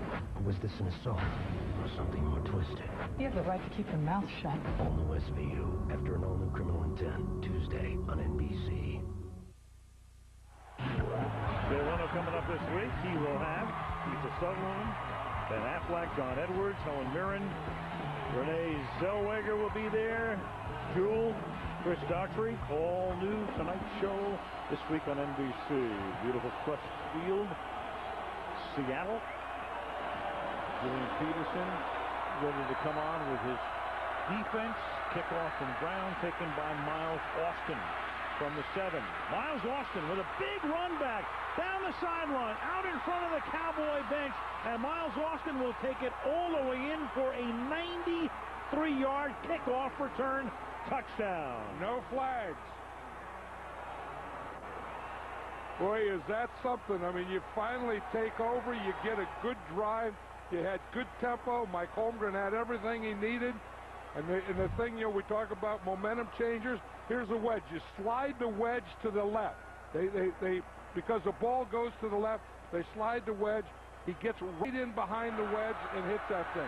Miles Austin at a point right here into the wedge. Now through the wedge. Now it's just Miles Austin and his speed. You always have that wedge is in the middle, but when the ball is kicked left or right, you slide the wedge to the side of the kick. Dramatica lining up for the extra point. False start, number 77, offense, 5-yard penalty. It's a good time to get it on an extra point.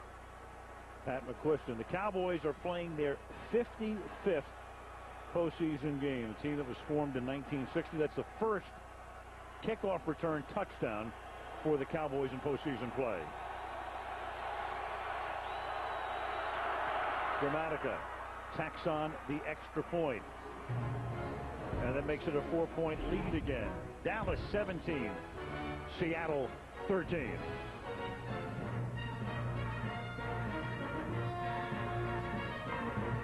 Cholesterol. It can come from bow tie pasta, but also from your grandfather Bo. From that pie, creamy banana. And your mom, Juliana. A healthy diet is important. When that's not enough, adding Vytorin can help. Cholesterol comes from 2 sources, food and family. Vytorin treats 2 sources. Only Vytorin helps block the absorption of cholesterol from food and reduces the cholesterol your body makes naturally. Vytorin was also proven in clinical studies to lower bad cholesterol more than Lipitor alone, more than Crestor alone. Vytorin is not for everyone, including people with liver problems, women who are nursing, pregnant, or may become pregnant. Tell your doctor right away about unexplained muscle pain or weakness, which may be a sign of a rare but serious side effect. Certain medicines or foods may increase your risk of getting this serious side effect. Simple blood tests are needed to check for liver problems. So eat right, stay active, but if that's not enough, ask your doctor about adding Vytorin, 2 sources of cholesterol. Treat them both with Vytorin.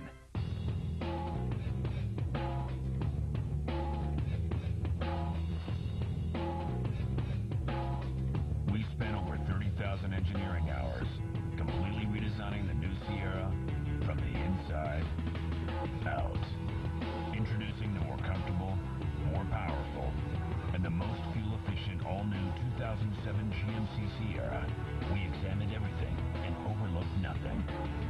That's professional grade. My Name is Earl has more Emmys than any other comedy, and now Jason Lee's nominated for a Golden Globe. No, you're not. Yeah, I am. And NBC's just proud as a, well, you know.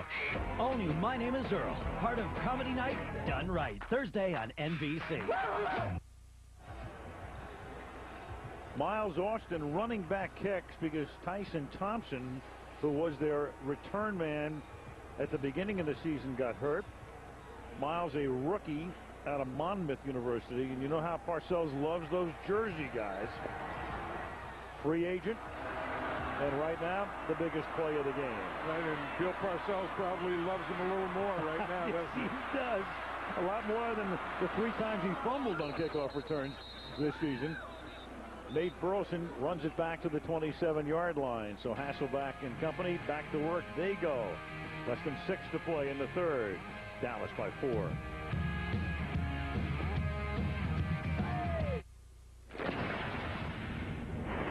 At T. Rowe Price, successful investing is about balancing risk and reward intelligently. For each 1, 5, and 10-year period, 70% of our mutual funds beat the Lipper average, finding the right opportunity. Low-cost mutual funds from T. Rowe Price. Invest with confidence. Request a complete prospectus or profile with investment objectives, risks, fees, expenses, and other information to read and consider carefully before investing. Giving the new Sierra more power doesn't make it professional grade.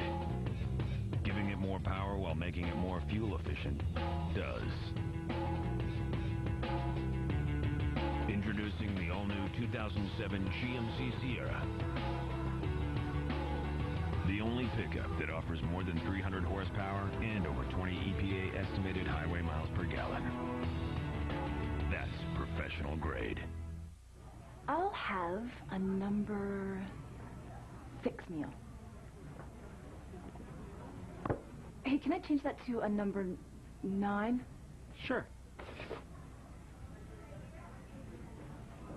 Tired of one-size-fits-all combo meals?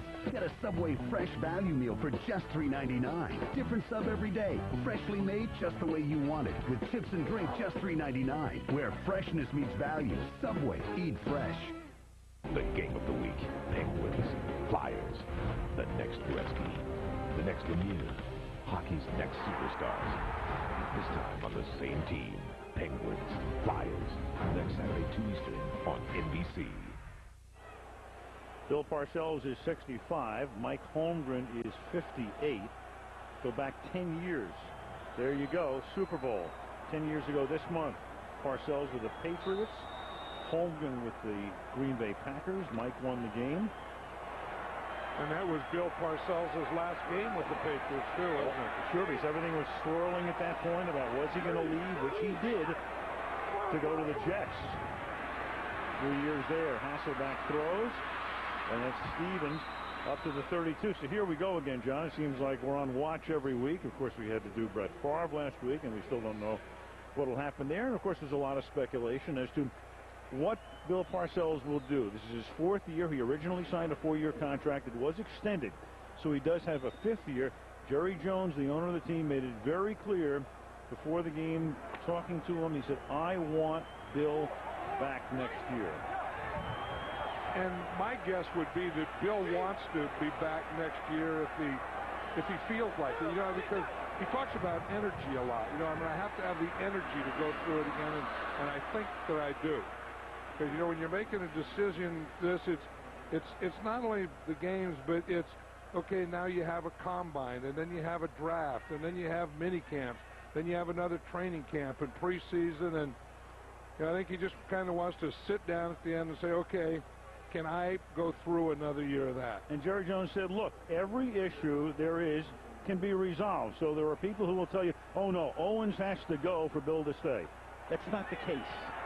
And that will not determine Parcells' decision. Everybody wants a simple answer involving a complex guy. Bill doesn't know as of the moment. 3rd down and 4. And that pass is caught by Deion Branch, who breaks away from Henry and turns it into a big gain. So a big conversion and a lot of extra yardage and a 1st down at the 39-yard line. 27 yards. You know, I think the thing that Mike Holmgren was telling Andrew Kramer at halftime is the Cowboys are playing a lot of man-to-man, and our receivers weren't really beating them. So now that we know they're playing man-to-man, we have to run individual routes, and Deion Branch did at that time on Anthony Henry. I think the first half, they were kind of going through like they were expecting zone coverage, and they were running zone patterns against man-to-man. Now they're running man-to-man patterns. Hackett has to reach behind to make the catch, and Hackett, a game-time decision, didn't know until 90 minutes before the game because of a hip flexor, and rotating and spinning around and making the catch there. Yeah, and, you know, maybe because you've been through the whole season and it's late in the season, you can do that, but I think that's tough on a quarterback when you go out there and you practice and you don't have Darrell Jackson out there who's playing tonight. You don't have DJ Hackett. You're practicing with other guys, and then you're playing the game with these guys. 2nd down and 6. Sean Alexander. Ware forces him back inside, and then Aiken Adele is there to make the tackle. So again, a big 3rd down play coming up. This time it'll be 3rd down and 8 at the 37. You know, DeMarcus Ware did a great job on that play because Jeremy Stevens is blocking. You just get your hands on him, hold him, hold him, hold him. Don't commit. Let the ball come to you, and then keep everything inside of you. And DeMarcus Ware played that perfectly, and then Aiken Adele could get over to make the tackle. Clearly the top defensive player. The only other guy they're missing, Greg Ellis, on injured reserve. Apart from that, this team has been unbelievably healthy this season. And that pass is almost intercepted. Intended for Burleson, and Aaron Glenn, the 13-year veteran, former Jet, had position and almost makes the pick. Yeah, and Aaron Glenn, that was a 13-year veteran play. I mean, because he's expecting that slant. He's looking in, and when he reads 1, 2, 3 step drop, he knows it's a slant. And instead of waiting to cover it, he jumps and undercuts that slant. But the reason he's looking in the backfield is to key the drop of the quarterback. 3-step drop means slant. McNamara to the front. You know, veteran just goes with 13 years. What else are you going to call him? It's like saying big tight end as opposed to what? A tiny tight end? Fair catch is called for by Creighton, and he makes that at the 7-yard line. 2 minutes and 53 seconds left in the 3rd in Seattle, where the Cowboys lead the Seahawks 17-13.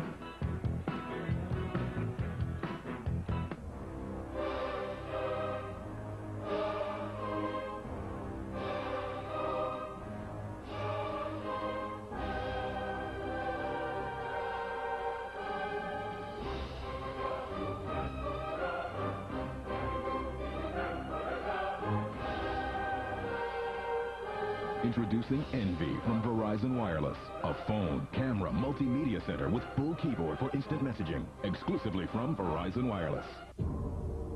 On our nation's highways, there is a man who preys on unsuspecting travelers. You might give me a ride? Yeah, okay.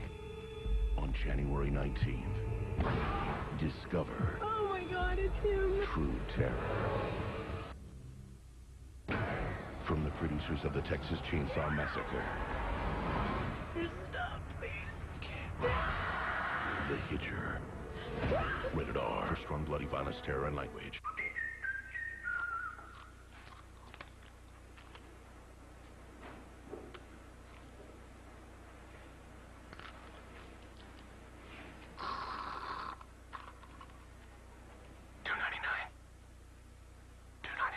Expect more from a value meal. Introducing Wendy's Crispy Chicken Deluxe with all white meat, bacon, and cheese. Or the Double Junior Cheeseburger Deluxe with fries and a drink. For just $2.99 every day. Do what tastes right.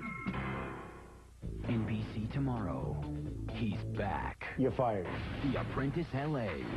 With one twist. Losers are intense. The Apprentice LA premieres tomorrow on NBC.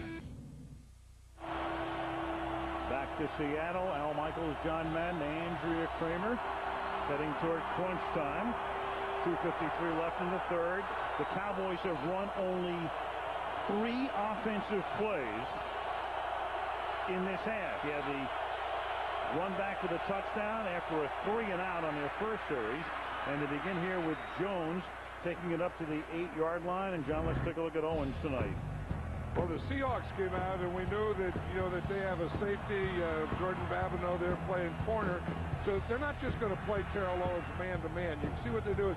They want to get up, they want to bump him, they want to frustrate him, but they always have a safety over the top. So, in essence, they're double covering him early and kind of frustrating him. He goes left, Glenn goes right. 2nd down and 9 from the 8-yard line. Creighton, who scored the touchdown, is the man in motion, slotting left. Flip it out to Jones. Julius Jones taken down by Jordan Babineau at the 10-yard line. And it will now be 3rd down and 7. Yeah, we showed Jordan Babineau and how he was covering Terrell Owens earlier, and in that cover 2, and he's done a good job out there. I mean, he was a corner, then they moved him to safety, and now back to corner. But we know in cover 2, the corner rotates up, he's going to hit the wide receiver, but when they swing or run out there, he has to come up and make the tackle, as Babineau just did. 3rd and 7. Crowd is roaring.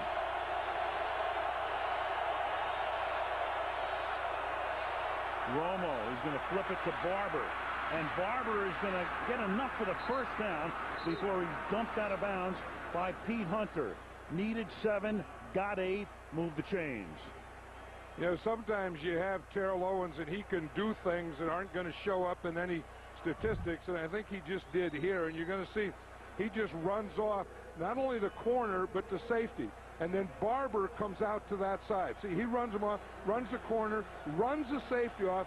Now when Barber gets that ball, he has enough yardage or enough room to make a 1st down. Final minute of the 3rd quarter. Al Johnson lines up as a tight end on the right side. Jones to the left side, and Jones gets taken down after a very short gain by Ken Hamlin. And then the two of them start to go at it. We got a rumble there. Yeah, I mean, something had to be said. Yeah, but you can't do that. I mean, okay, that's enough. Now you're calm down, get back in the huddle.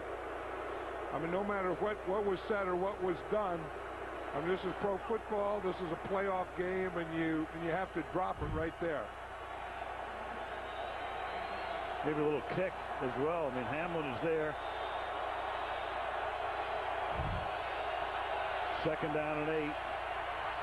And that pass is thrown at the feet of Jones with 2 seconds remaining in the quarter. Romo's had a few of those, hasn't he, when he's kind of skipped him into the ground. Not enough club.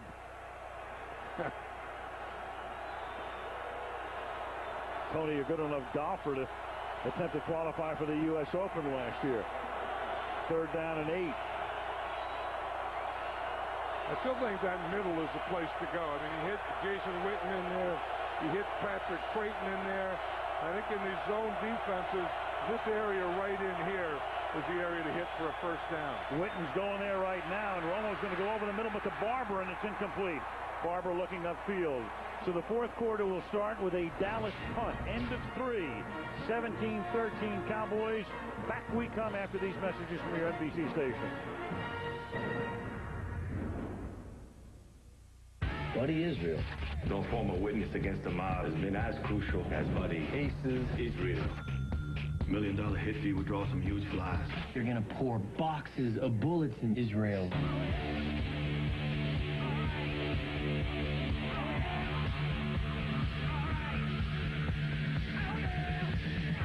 What are you trying to say?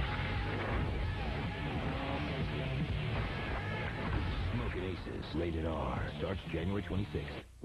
I'm so nervous. I've waited my whole life for this chance.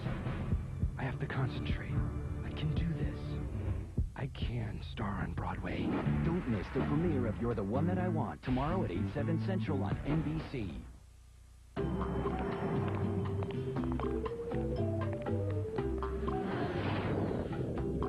Some things in life need to be precise. Investing is one of them. That's why State Street created Spiders, a family of ETFs that lets you precisely match your investments to your investment strategy, which should help you reach your destination. Spiders, precise in a world that isn't.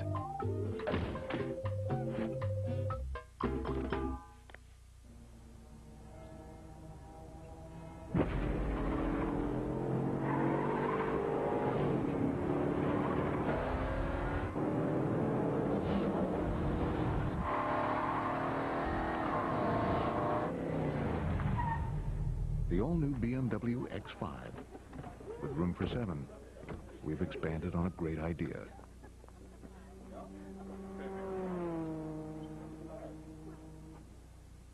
Every time you smoke, cigarettes are eating you alive. Smoking eats away at nearly every vital organ and tissue of the body. The heart, the lungs, the mouth, teeth, and throat. Even the brain. Cigarettes are eating you alive. Quit smoking today. For help, call 311 or 1-866-NY-QUITS. An arrest in the murder of a pediatrician in Yonkers after the game.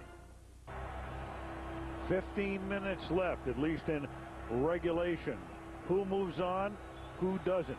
4-point game. We'll start with a punt. Matt McBriar, who averaged 48.2 yards per kick, highest since Yale Larry of Detroit in '63. And he closed in on Sammy Baugh's all-time record of 51 yards back in 1940. A boomer here. Burleson from the 19-yard line gets a block and then gets ripped out of bounds up at the 32 by Kevin Burnett. So what's everybody playing for? 12 teams left. You're playing for a ride. John Madden took that one in Pasadena in Super Bowl 11. Bill Parcells has taken that ride twice. Mike Holmgren took it in New Orleans, Super Bowl 31.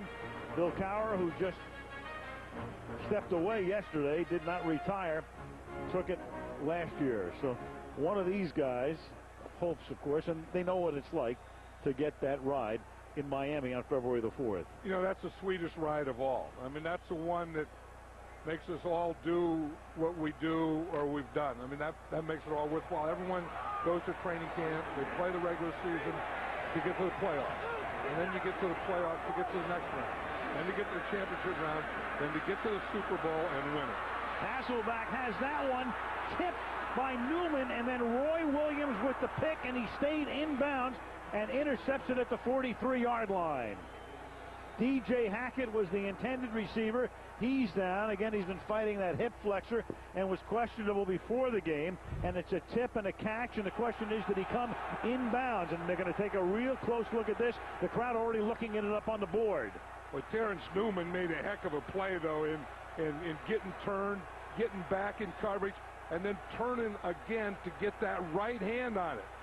Now, again, Roy Williams catches a ball, but did that right foot step out of bounds? He's the same as a receiver at this point. The same thing applies. It looks as if his right foot's on the line, and this is going to be clearly a challenge from Mike Holmgren at the 43-yard line, and the crowd wants a challenge flag, and now finally Mike throws it out. He just wanted to make sure. Checked with the guys upstairs. They played it on the board here, and it was very evident. Seattle is challenging the ruling on the field of the interception. It appears that it won't stand because what Williams has to do is come down with both feet in bounds. Walt Anderson goes under the hood, and we'll come back after this.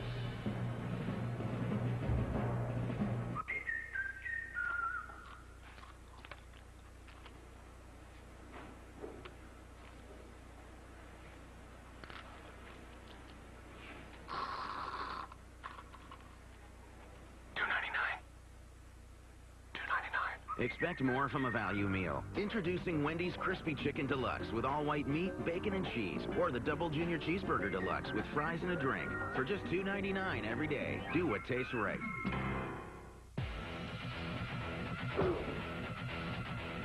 Only Sprint has a network powerful enough to let you follow the NFL playoffs wherever you go. Watch the drama unfold all the way to Super Bowl 41 with NFL Network. Live on Sprint TV. Get 24/7 pre- and post-game analysis of every NFL playoff game, plus NFL Total Access, NFL Red Zone, and more. For a limited time, get the only Moto Razor with exclusive access to the NFL for $49.99. Sprint. Power up.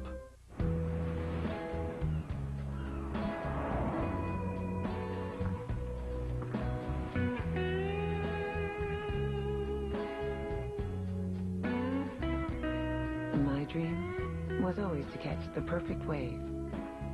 And then I realized I caught 3. The all-new Lincoln MKX with all-wheel drive. The perfect car for endless summers. Life's calling. Where to next? We're going to have one of these conclusive or inconclusive evidence here situations, because when you take a look at this, as we have during the commercial break, Roy Williams, and this is the best shot, believe it or not, from the all-22 camera up above. Left foot down, he has possession. Right foot appears to be down. There's a little bit of green or enough between the chalk. And from every other angle, you don't see it from down the line. So what Walt Anderson has to do is say, what do I see that gives me conclusive evidence? So I think initially I thought he would overturn it. Now I'm going to say, John, that he's going to let the play stand. I would agree with you, because I thought the same thing before we went to break. I thought he was on the line. After he's joined the play, After the ruling on the field was. stands. Yeah. The Seattle is charged with its first timeout. You saw just enough green between his shoe and the boundary. So Holmgren waited. You had to challenge this. There it is again. And Holmgren standing right there. I mean, Mike is 6 yards away from the play. You know, Roy Williams did a good job of keeping those feet in bounds, but the play by Terrence Newman was a great play. I mean, it was coverage and getting the hand in there and then tipping it out, and all the things he did. That was a super defensive play. 2 Pro Bowlers, 2 guys who've been to Honolulu in the past. Romo from the 48-yard line. A flag is thrown. That catch is made by Jones over the middle. Illegal hands to the face, number 63, offense. That's a 10-yard penalty. It's still first down. Those are the left guard.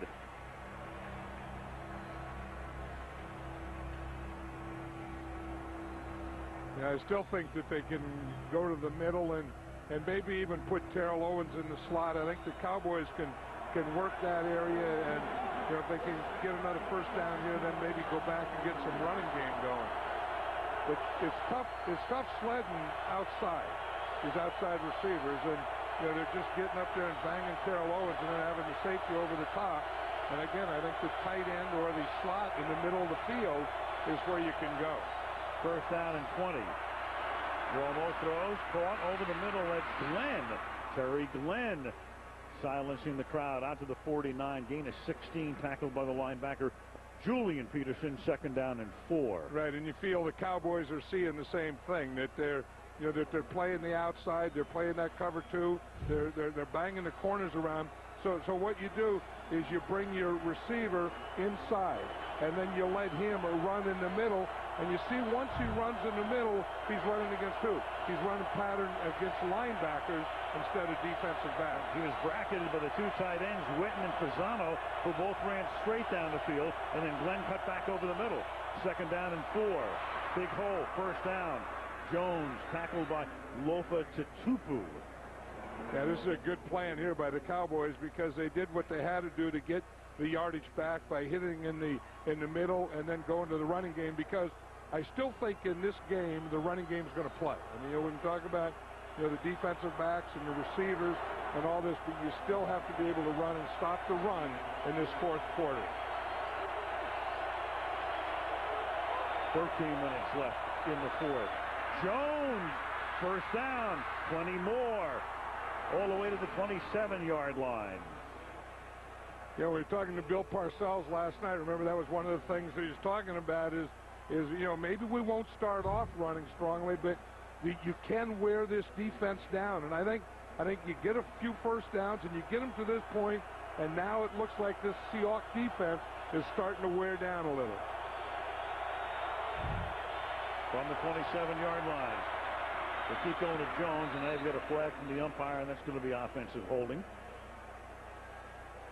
And if they keep this running going, I mean, they're going to have a penalty here, but if they keep this running going, then you'd expect to see Marion Barber. Number 91, defense. Whoa. 5-yard penalty from the end of the run. First down. Just going to say, when the umpire throws the flag, we've said it before, 99.92% of the time, that's your 0.08% of the time. Defensive holding. That was it right there. And defensive holding, of course, brings an automatic first down. And then I would expect to see Marion Barber in here someplace, because we know that Marion Barber is, Bill Parcells always says he's his finisher, he's his closer, he's his short yardage, he's the goal line, he's the red zone, he's a fourth quarter guy. From the 20.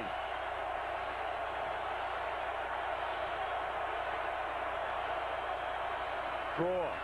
Jones. And Jones to the 13-yard line, and that's 18 carries for 71 yards again in the Monday night game in 04. Jones ran for 198 yards in the stadium, and the Cowboys won a wild one, 43-39. Isn't this the way the NFL is, though? You know, we have, you know, the passing game and the top quarterbacks and all these receivers, but at some point in a big game, it's going to come down to you have to be able to run it and stop the run. To the 11-yard line. And, you know, coaches are forever saying that. What do you have to do? We have to run it. We have to stop the run and can't turn the ball over. It's probably more true than ever in postseason play, too. Right, because of the finality of it. You know, I mean, you can, you know, have a regular season game and you lose the game, but, well, we'll get them next week.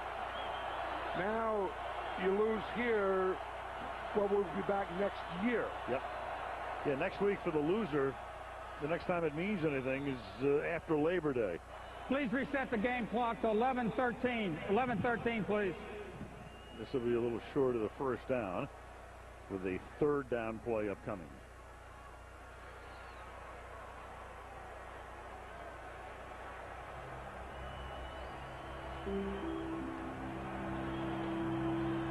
Earlier today, Indianapolis beat Kansas City. Indianapolis going to Baltimore next week. And the winner of the New England Jet game tomorrow goes to San Diego. Winner of this game again either to Chicago or New Orleans, depending on the outcome of the Eagle-Giant game tomorrow. I think in this situation here, the Cowboys on this down have to get the first down.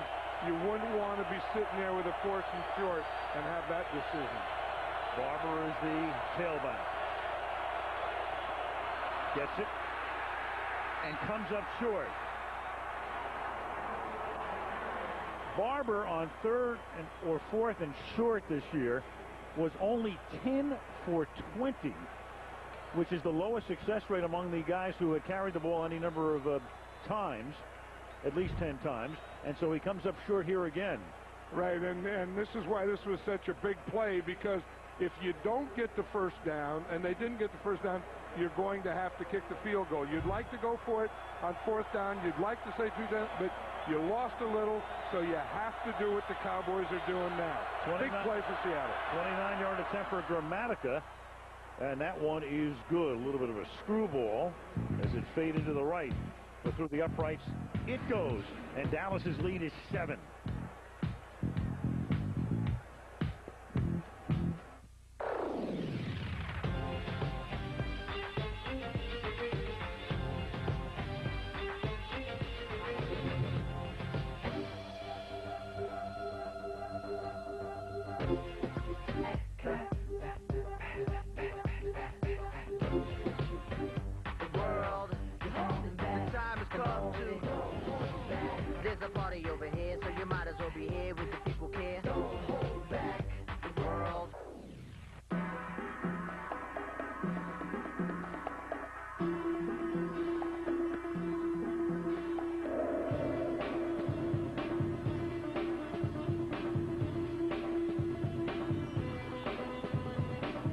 Stunning video, MP3 sound, broadband speed, internet, and email.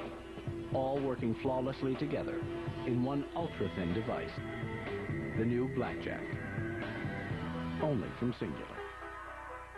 Jared here. Michael Strahan here. Subway Restaurants is known for tasty low-fat subs, like this 6-inch Subway Club. Order a footlong, and it's still half the fat of a McDonald's Big Mac. But the real surprise, it's got twice the meat. Fills me up without slowing me down. Less fat. More meat. Less fat. More meat. Less fat. More meat. Less fat. More meat. Fat. More meat. Less fat. More meat. Fat. More meat! A delicious footlong Subway Club, less than half the fat of a McDonald's Big Mac, but twice the meat. Subway. Eat fresh. Tomorrow, it's deal or no deal. Deal or no deal goes double or nothing. Plus, you at home can win $100,000. All new special Deal or No Deal. Tomorrow at an early time, 7, 6 Central on NBC.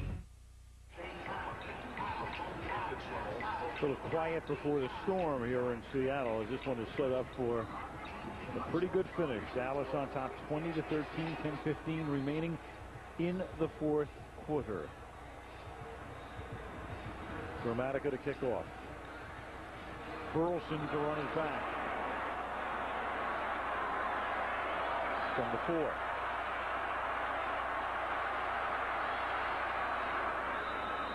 Out to the 27. Austin making the stop. This game brought to you by Sprint. Be a better fan with NFL Mobile only from Sprint. Power up. By Wendy's. Do Wendy's new deluxe value meals. Do what tastes right. By UBS, a global financial firm with the heart and soul of a two-person organization, you and us. And by the all-new 2007 Lincoln MKX. Seattle, Washington, 1st and 10. This drive begins with a 2-yard pickup by Sean Alexander. Down we go to Andrea. Well, there had been so much enthusiasm going into the game about the return of Darrell Jackson and DJ Hackett. Jackson re-aggravated his hyperextended toe that kept him out the past 3 games. He is out. DJ Hackett sprained his ankle. He was on the side. They were retaping it. He was grimacing as they were retaping it. They're calling his return probable, but he's been limping along the sideline, so we're going to have to keep an eye on that. So they're back where they were a few days ago. They had a 2-back set here. You've got Branch, Ingram, and Burleson are their receivers. And, of course, they could go to Seneca Wallace from time to time as well, as he did on the first play of the game. And that's Bobby Ingram making the catch over the middle at the 40-yard line for a first down. Boy, Bobby Ingram is really something in that slot. And when you know when you go in there against the Cowboys and Roy Williams is in there, you're going to get a hit. And here he just starts to the outside, pushes off a little, comes to the inside, and makes that play. And there's number 31, Roy Williams, waiting for him. But Bobby Ingram is an old pro, tough guy, and one of the real good slot players, a guy that plays right in that position where he can go in or out. 11, Hasselback throwing, and there he is again. Coming out of the slot, going across the field, and Terrence Newman covering on the play. Williams knocks him down, but not until he gains 30 yards. This is what it looks like if you're Matt Hasselbeck. You're going to see Bobby Ingram coming from the left, coming across, and he just leads him perfectly right over Terrence Newman. That was a perfect pass. I mean, he put it where Bobby Ingram could get it, and Terrence Newman couldn't. From the 30, Hasselback going deep, and double coverage that time on Burleson. And Tony Parrish with Newman covering on the play. And a flag. Parcells is saying that was an uncatchable pass interference. Number 41. Defense. First down at the 1-yard line. Calling it on Newman. And you look at Parcells and he said, no, it was over his head. 28-yard penalty. Here's Newman right there. He grabbed his arm and gave him a little push. That's the sign for it was over his head. He couldn't catch it. He could catch it. Yeah. Right. You see that left hand in there? He had the left hand around his arm. And definitely a catchable ball. First and goal now. Alexander swings to the outside, and Ware takes him out. Ware got through, made Alexander not only go down the line of scrimmage, but backpedal. And from the 1-yard line, they go back to the 8-yard line. Yeah, what they do, they put an extra lineman in there, Tom Ashworth, and then they get inside of him. Ware gets inside of him, gets a little penetration, and it didn't take much there to knock down Sean Alexander. But if there's a big play guy on this defense, front seven, it's 94. Well, if they hold him to the field goal, that is a huge play. Second down and goal from the 8-yard line. Hasselback throws incomplete, intended for Ingram, but the pressure was put on by Marcus Spears from his end spot. So it'll be third down and goal now from the 8-yard line. Yeah, and that's what they haven't been getting. They haven't been getting any pass rush at all from their base defensive ends, either Chris Canty or Marcus Spears. And here you get in this situation when you need a play, and they get one for Marcus Spears. Look at this. There's no one out here on Mo Morris. If he would have just come up there and seen that and just thrown it out there to him, that would have been an easy touchdown. Third down and goal now from the 8. They empty the backfield. Alexander in motion. Hasselback throws. Caught 1-yard line, but that's Jeremy Stevens. So they're at about the 1.5. Mike Holmgren. 3 points makes it a 4-point game. What do you do? I mean, I can see what Mike Holmgren is already going to do. He's going to go for it. So if you say that he ought to kick it, you'd be second guessing. You know, he's going for the win right here. I mean, back when I was coaching, I would have kicked it, but and he's going for the win. Fourth and goal from the 2. It's been a game of big fourth down plays. And this time it's a defensive fourth down play. Will Heller, a tight end who they haven't thrown to. Hasselback wants a penalty for forcing him out of bounds, but they'll turn it over on downs. Big play by Ware.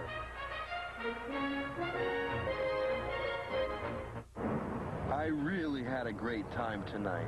You look fantastic. You really look fantastic. Thank you. I hope we can do it again sometime soon. I hope we can do it again sometime soon. I'd love that. Yes. Yes. No. No, no. On the field or in life. Motorola innovations change the game. You're killing us. Motorola, game-changing innovations. And now, get Moto's latest game changer, the Moto Crazer, at Sprint. Excuse me, I didn't know Milan came with all-wheel drive. Yeah, you can't get that on Camry or Accord. Wow, it had me just on the looks. Mercury Milan's the only car in its class with all-wheel drive, 6 airbags, and anti-lock brakes. Great find. Now lease Mercury Milan for just $208 a month and click on mercuryvehicles.com for more reasons why. You've got to put Mercury on your list.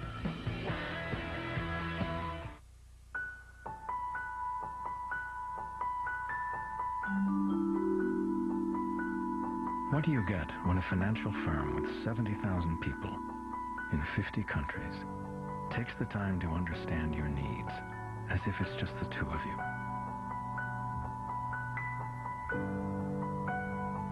Could it be the most powerful two-person financial firm in the world?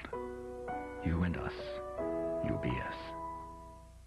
Wednesday, a town divided. You wouldn't even look me in the eye. It's done. And a daughter who decides enough is enough. Do it! All new Friday Night Lights, Wednesday on NBC. A look at a frustrated Matt Hasselback who couldn't convert on a fourth down. It was first and goal from the 1 after the interference, and then Ware made that big play, and the next thing you know, Dallas has the ball, and the pass out here to Glenn, and Glenn's going to lose the ball, but is it going to be saved before it goes out of bounds? And they're going to say yes for a touchdown. Kelly Jennings knocked the ball loose. Michael Boulware winds up with it. And before anything is over and done with here, we'll take a look at a million angles. And Parcells, of course, wants to see what he's going to challenge and when he's going to challenge it. But clearly, the officials all get together. You had a ton of things going on here, beginning with the catch, the fumble, and then was the ball kept in bounds and recovered in bounds. Here's Glenn. Play is still alive. Yeah, then right. he gets hit. Okay, now does someone go out of bounds before it gets to the end zone? Is a catch and a fumble recovered in the end zone by Seattle for a touchdown. All right, so Jennings creates the fumble. Now watch this. The ball appears to be out of bounds. It's Tatupo who leaps over Peterson, and then Boulware, does he have possession? Is he stepping out of bounds? So you have 100 things that Parcells can ask to look at. They will challenge. Whoa. Oh, we're talking. It's a ruling on the field of a touchdown. Tutti mi chiedono, tutti mi vogliono, donne e ragazzi, vecchie fanciulle, qua la parrucca, presso la barba, qua la sanguigna, presso via. The all-new Lincoln MKX. Beauty, luxury, and all the fresh air you'll ever need. My dream is to share my passion with others. Life's calling. Where to next? Somebody bring me a Diet Pepsi, but don't shake it this time. I get a Diet Pepsi. I get a Diet Pepsi. Nobody comes to our house and doesn't bring Diet Pepsi. Nobody. You drink my Diet Pepsi. So that's not nice. Time out. Time out. The Diet Pepsi truck just got here. I just wanted one cold Diet Pepsi. Is that too much to ask for? Nobody asked me if I wanted a Diet Pepsi. These classic moments brought to you by Diet Pepsi. When I signed up for Vonage, I was able to keep my phone number, and then when I moved, I was able to take it with me. Call quality is the utmost. It projects my business. And with Vonage, it's perfect. Vonage and reliability, that just kind of goes hand in hand. It's just $24.99 a month for unlimited local and long-distance calling, including free calls to Canada and Europe. Get 1 month free. Call 1-800-959-4VOA. Vonage, a better way to phone for less. Thursday, The Office is firmly committed to comedy night done right. What we lack in Flash, we will make up for with hard work, Oompa, loompa, decency, and boobs. An all-new Office, Thursday on NBC. All right, they're still looking at this. Here's what I think is going to happen. I think this is going to wind up as a safety. A lot of things to look at. First things first, is it a catch? Okay, so you've got Romo throwing. Glenn makes the catch, stumbles. He's still not touched. So the ball is still alive. Jennings then creates the fumble. Now the ball is alive. Now what's going to happen here is that Peterson is going to come in. Peterson is inbounds. Tatupo is going to go over Peterson. But here's why this play is going to get overturned. It's very simple. Right there, Tatupo, as he is able to get the ball back into the end zone, has his foot on the line. So it's alive until that point, but Tatupo has his foot on the line. They will overturn this, is what my guess is going to be, and the end result is going to be a safety.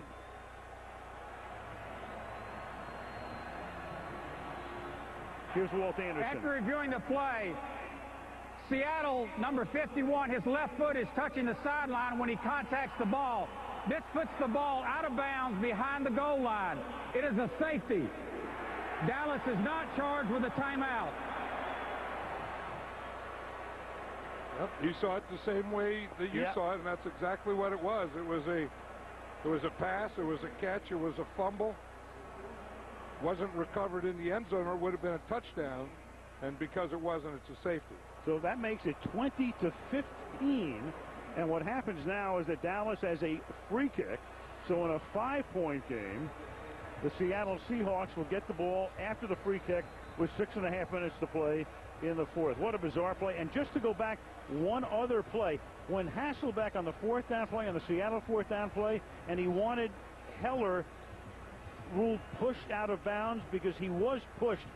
The reason that Heller was allowed to be pushed out of bounds is that Hasselbeck was out of the pocket. So when he was pushed out, I think it was Newman who pushed Heller out of bounds, that was legal.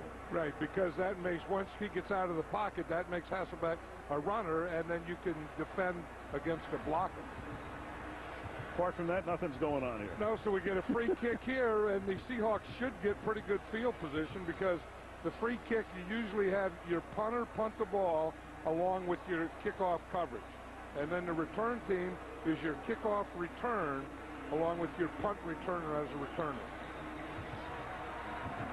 And you got to mix and match with the Seattle special teams because of all of the injuries. Bob Basulo's unit. 31-yard line. Nate Burleson will field it there after the McBriar free kick.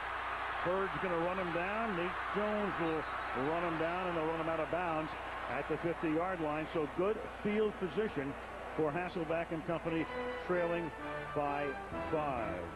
Some of the numbers thus far. Matt Hasselbeck tonight with a touchdown, 2 interceptions, almost 200 yards. Tony Romo, 160 yards and a touchdown. Big play was that Miles Austin 93-yard kickoff return for a touchdown. Watching himself on the big board as he scored. Then that last play, which results in a safety, which makes it 20-15. And now the Seahawks have the ball at the 50. And the Seahawks have plenty of time here, and I think they want to take their time. I mean, this isn't something where you have to go into any hurry-up offense. I think you take your time. I still think you have good mixture, run the ball, those kinds of things. Back over the middle, and that's caught by the fullback, Max Strong. The 44-yard line, Aiken Adell, the linebacker, in on the hit.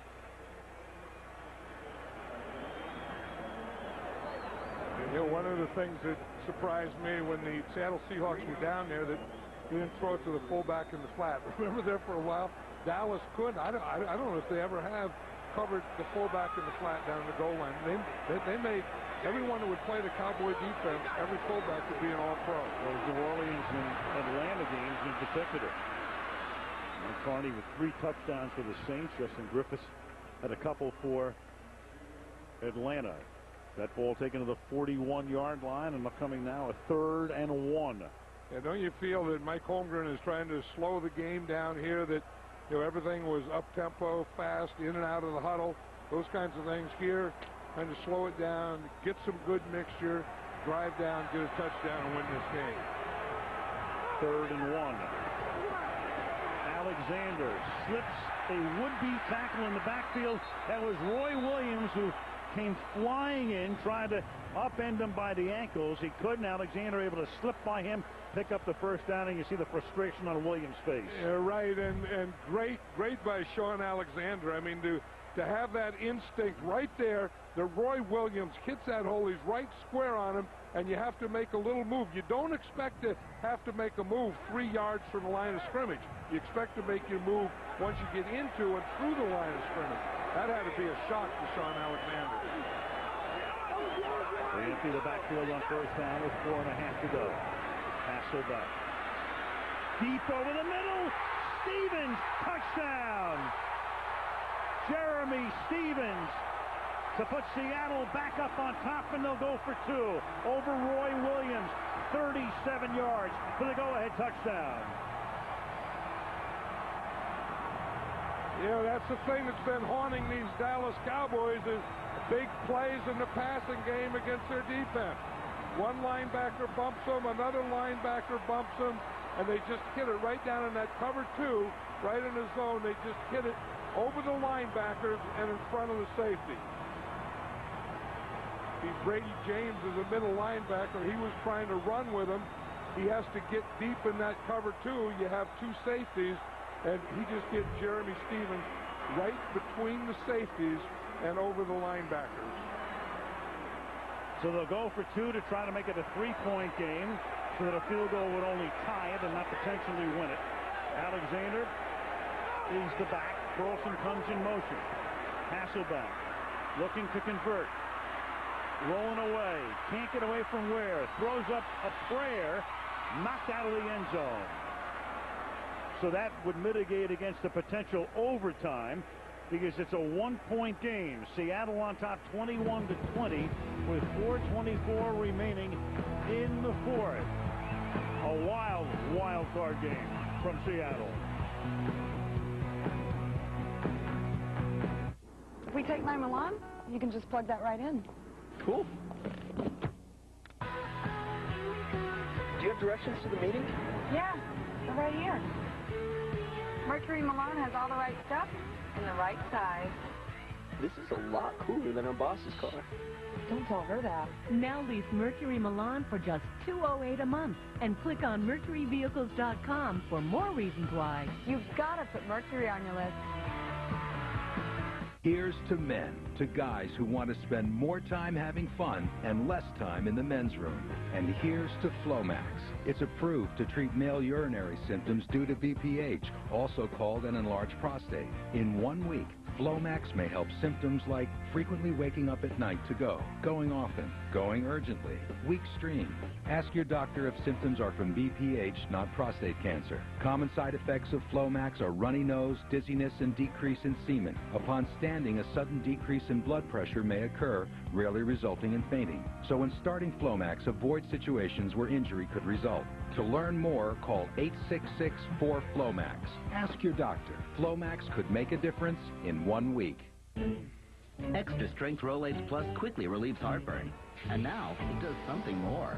Now Rolaids stops the pressure and bloating of gas with the most effective anti-gas medicine. Tums doesn't. Rolaids Plus Soft Chews with gas relief too. Tomorrow, the premiere of the new NBC Sunday starts with an all-new Deal or No Deal. Then, it's the premiere of Grease, You're the One That I Want, and the premiere of The Apprentice LA. The new NBC Sunday starts tomorrow, 7, 6 Central on NBC. Tomorrow on NBC, New Deal or No Deal, the premiere of Grease, You're the One That I Want, and The Apprentice now back in LA. Tomorrow, Sunday, right here on NBC. That's Seattle looking toward the southeast.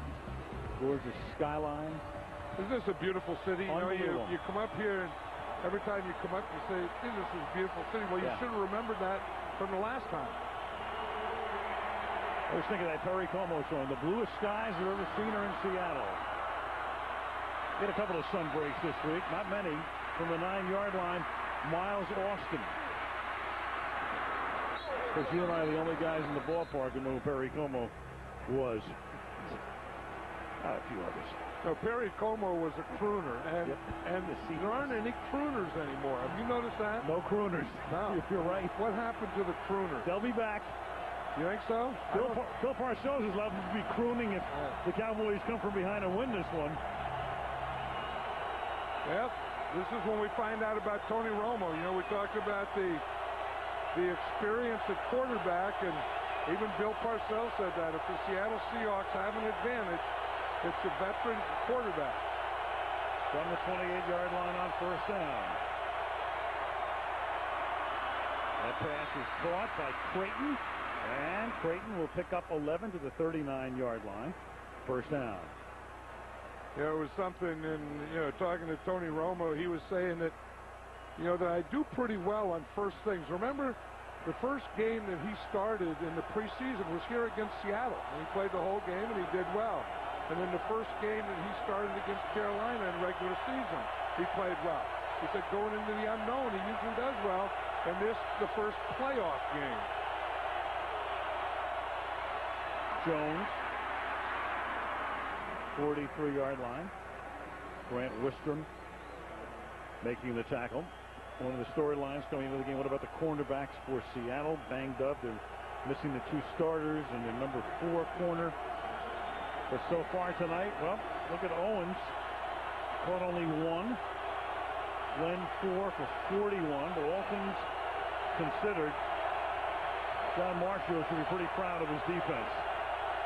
Yeah, they took away the wide receivers. They made the Cowboys go inside. 2nd and 7. Romo to the outside, and that's caught by Owens. And Owens that time got position. We're talking about Pete Hunter. If you joined us late, Pete Hunter a week ago is watching football on television and going bowling. Former Cowboy, but they were so depleted in the secondary, they had to go deep down the list. Find somebody on the street. That's what you call finding somebody on the street. Right, and not only finding someone on the street, is taking them off the street and putting them in a playoff game. At the 46-yard line. First down. 3 minutes left in regulation.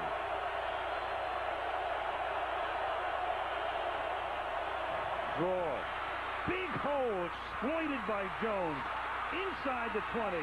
Hamlin finally rides him down at the 11-yard line. Hamlin was about 20 yards deep on that play. So if you break free, you're going to run it 20 yards. Look where Hamlin is. He's the free safety. I mean, he's 20 yards deep. So there's no one in here. And once you break this, you're going to run it to the safety. And the safety's 20 yards back there. Boy, that is as close to a gimme run as you can get. And another benefit to Dallas on that is that he was tackled inbounds. So now the clock starts working against Seattle because Dallas clearly in field goal range. You have to start thinking about when you have to come from behind again. So they give it to Jones, and you can see that Parcells said there was a moment in between plays when we were doing the replay. You could tell him just the way his body language was expressed. Take your time. This is the 2-minute warning. We come to the 2-minute warning. Dallas has 3 timeouts, but more importantly, Seattle has 2. 1-point game. What a finish.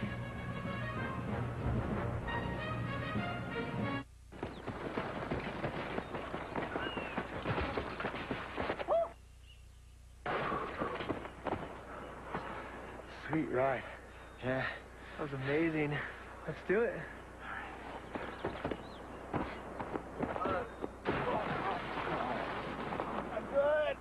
Since you can get rewards with thank you points from your Citi credit card and for your everyday banking at Citibank, it's easier to get the rewards you want. Call 888-511-CITI.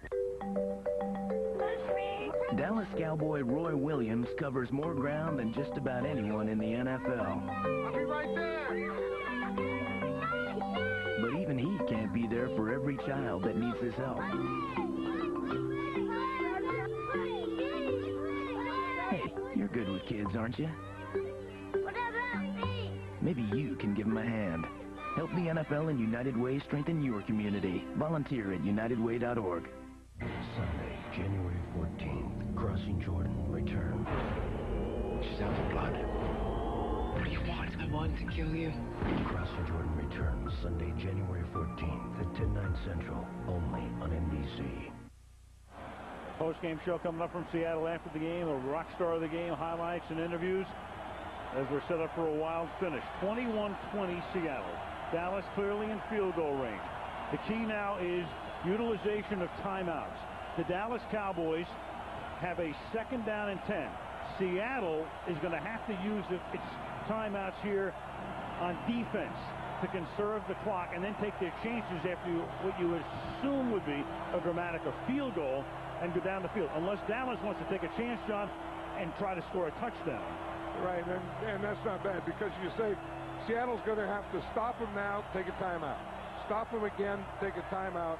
Hold them to a field goal. Then if they do that, they'll get the ball back and have about a minute. Now, Dallas knows that too. So as you say, they may think, the heck with settling for a field goal. I got a couple of downs here. Let's go a play action pass. But do you put it in Tony Romo's hands in this situation? Because you have the field goal now. That is a key question. Jones is cramping up, and he's on the sideline. Barber's in the back. They give it to Barber. Barber tries to find some room, takes it to the 8. Seattle's going to have to take a timeout here defensively, and they do. Now, they'd already used 1, so that's their 2nd. They have 1 remaining. Mike Holmgren ran down to the 20-yard line to take that timeout himself because he knows that, and he's going to take it after this 3rd down play if they stop him. You know, now the other thing for Dallas, you know, if you trust your quarterback, if you trust your offense, I think you ought to have a 3rd down play that you just throw it to that back cone, and if you catch it, then you have a touchdown. If you don't, then you kick the field goal. Of course, that does stop the clock, and then they don't have to use their timeout. See, here's the back cone, and I think that's where you throw it to, where you have a receiver coming into that area, and you just throw it right here, where either your guy gets it, or it goes right here out of bounds. And you just take 1 shot. So that's the thing. You can take a 3rd down shot. You don't get it, you kick the field goal.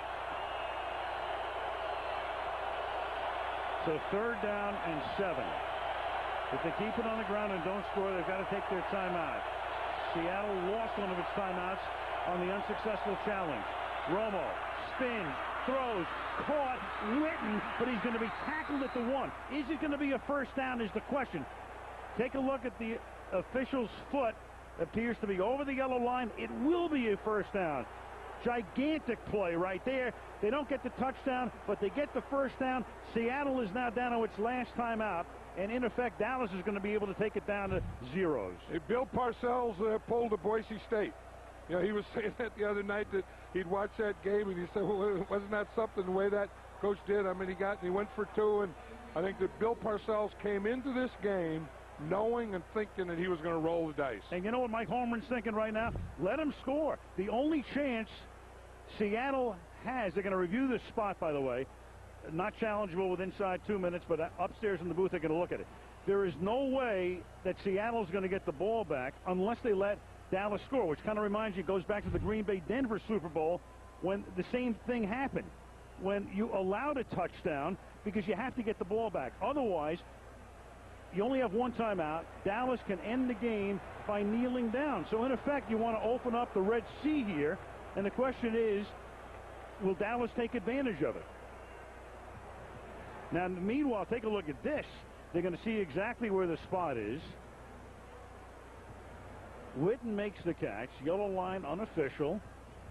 His forward progress appears, from that angle anyway, to be over the yellow line. I don't know. It's very close, though. I mean, it doesn't look like that ball. Again, it's where the ball is. The ball has to cross. Again, that yellow line being unofficial. But the ball has to cross that point, and I don't think it did. Lofa Tutupu makes the tackle, but this is going to be some call for Walt Anderson here. Because when you talk about conclusive evidence, normally, if there's a boundary or a line, it's conclusive. But right here, what is conclusive? I mean, you're sort of groping a little bit as to exactly where you're going to put the ball down when you come back out on the field. See, he has to get to the 1 yard line, so he can use that yard line too. And again, the ball has to get to there. It doesn't make any difference where his helmet is or his elbow is or his feet. It's where the ball is. This is as tough a call as a ref is going to have. I don't know where you put the ball here. The receiver's forward progress was stopped at the 1.5. It's 4th down. Yeah, wow. 4th down, yeah. Because he had to get to the 1, and the 1.5 is 4th. And now Bill Parcells is going to have to kick that field goal. As I said earlier, the Seahawks are going to get the ball back, and they'll have a minute to go. So Tutupu has kept Seattle, in effect, alive at this point. Here he comes. Well, I tell you what, he said the 1.5. Seattle. You tell me. Where the ball was? Did you think it passed the 1? It looked like more like the 1.25. Oh, yeah. Well, as long as it's not, the minus, or it's not the half. Right. As long as 1 and anything, it's not a first down. So, if you're Parcells, I mean, you're almost compelled to go for the field goal. You have to kick the field goal. Seattle had to take a timeout. Once the play was reviewed by Walt Anderson, the clock was going to start again, so Holmgren had to take the timeout. So Seattle is now out of timeouts. Now you have to try to take the lead here with Gramatica. In effect, a field goal the distance of an extra point. Then, with 1 minute and 19 seconds minus what this play takes, Seattle will get the ball, and all they will need is a field goal to win the game. And they've got the best clutch field goal kicker in America this year in Josh Brown. Meanwhile, here's Gramatica. Romo holds. 19-yard field goal attempt. Oh, it is fumbled by Romo, and then Romo's going to run to the end zone, and he's going to get tackled by Jordan Babineau. Amazing. Unbelievable.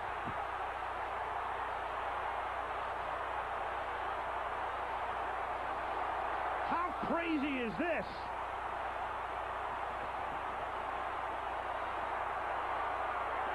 There is nothing automatic in football.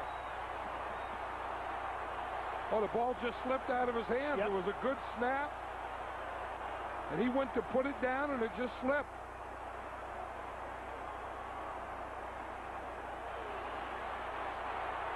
Jordan Babineau, big tackle there.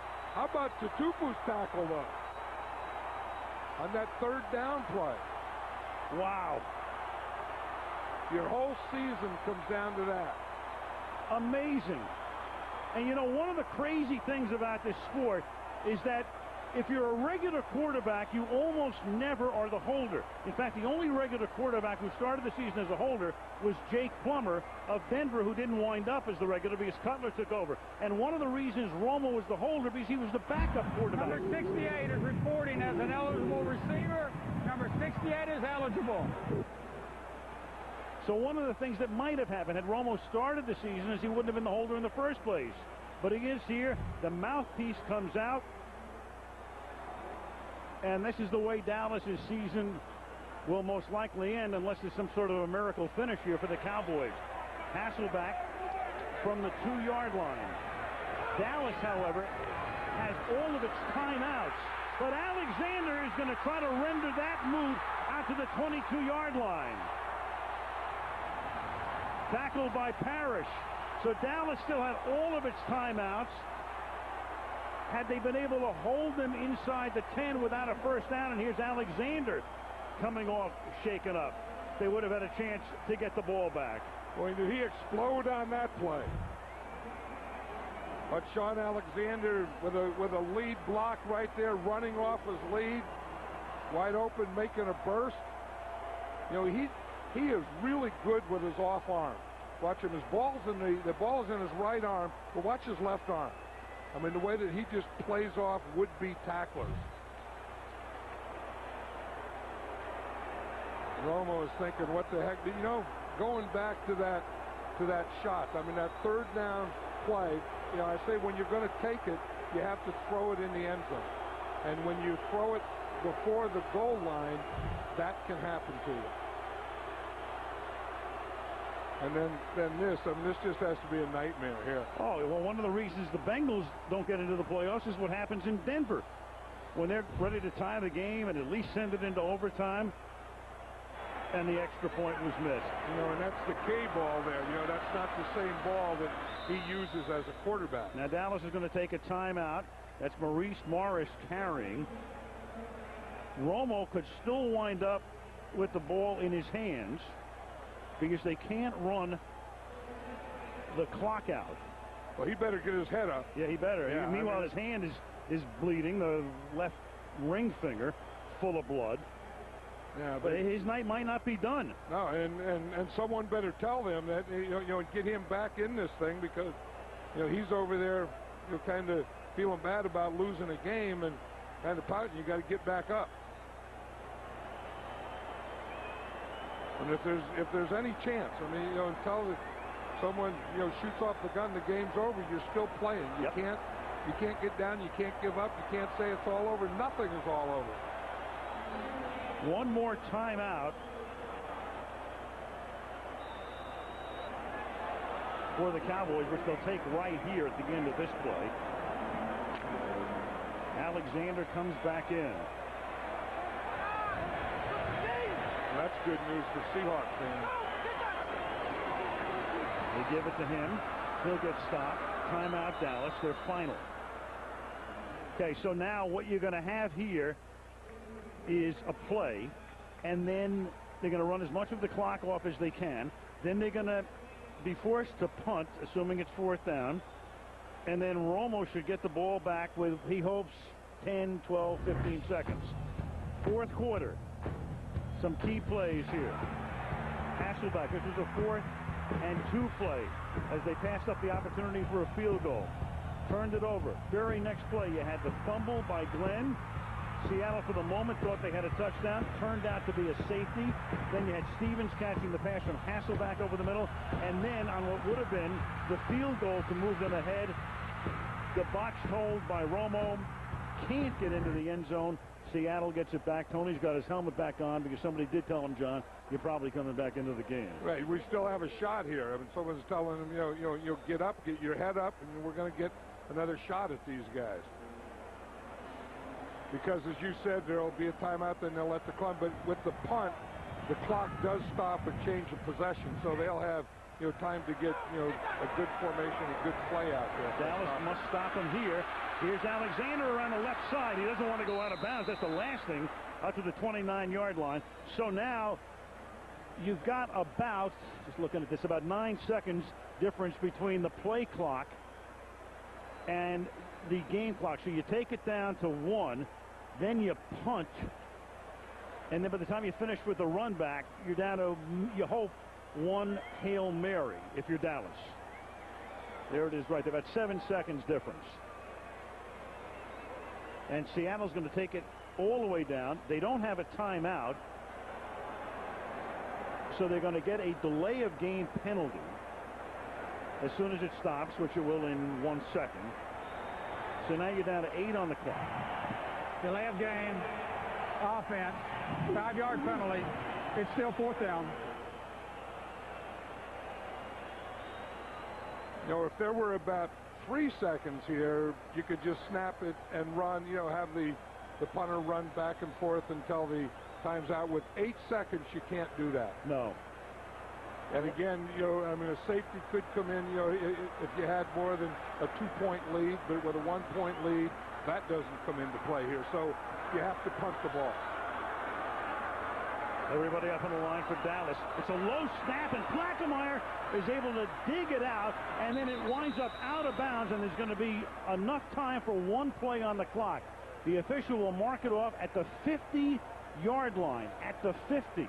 So there's 1 play left in the game, barring a defensive foul. Remember, if you get an interference call or a holding call against the defense or whatever, there's an untimed play. That's a 26-yard punt after Plaquemire had to dig the snap out. You know, I bet I know what the play is because we were talking about it last night with Bill Parcells. It's going to be that hook and ladder play. You know, they call it Valley Ranch is what they call it. But it's going to be that type of thing, again, like we saw in that Boise State game. So Romo will come up to the line. But Seattle has 3 defensive backs standing on the goal line. 3 goalies. Romo stepping up. He's going to go to the end zone. It's going to be a jump ball in the end zone. Incomplete. End of game.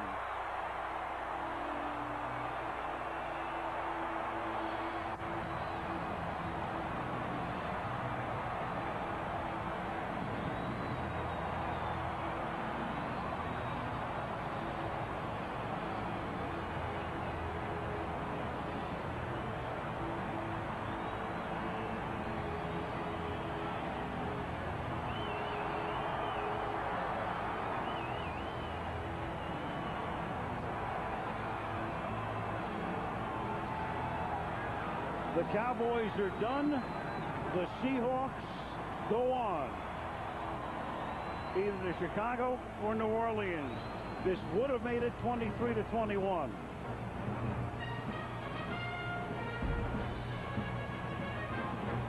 What a game. Our postgame coming right up.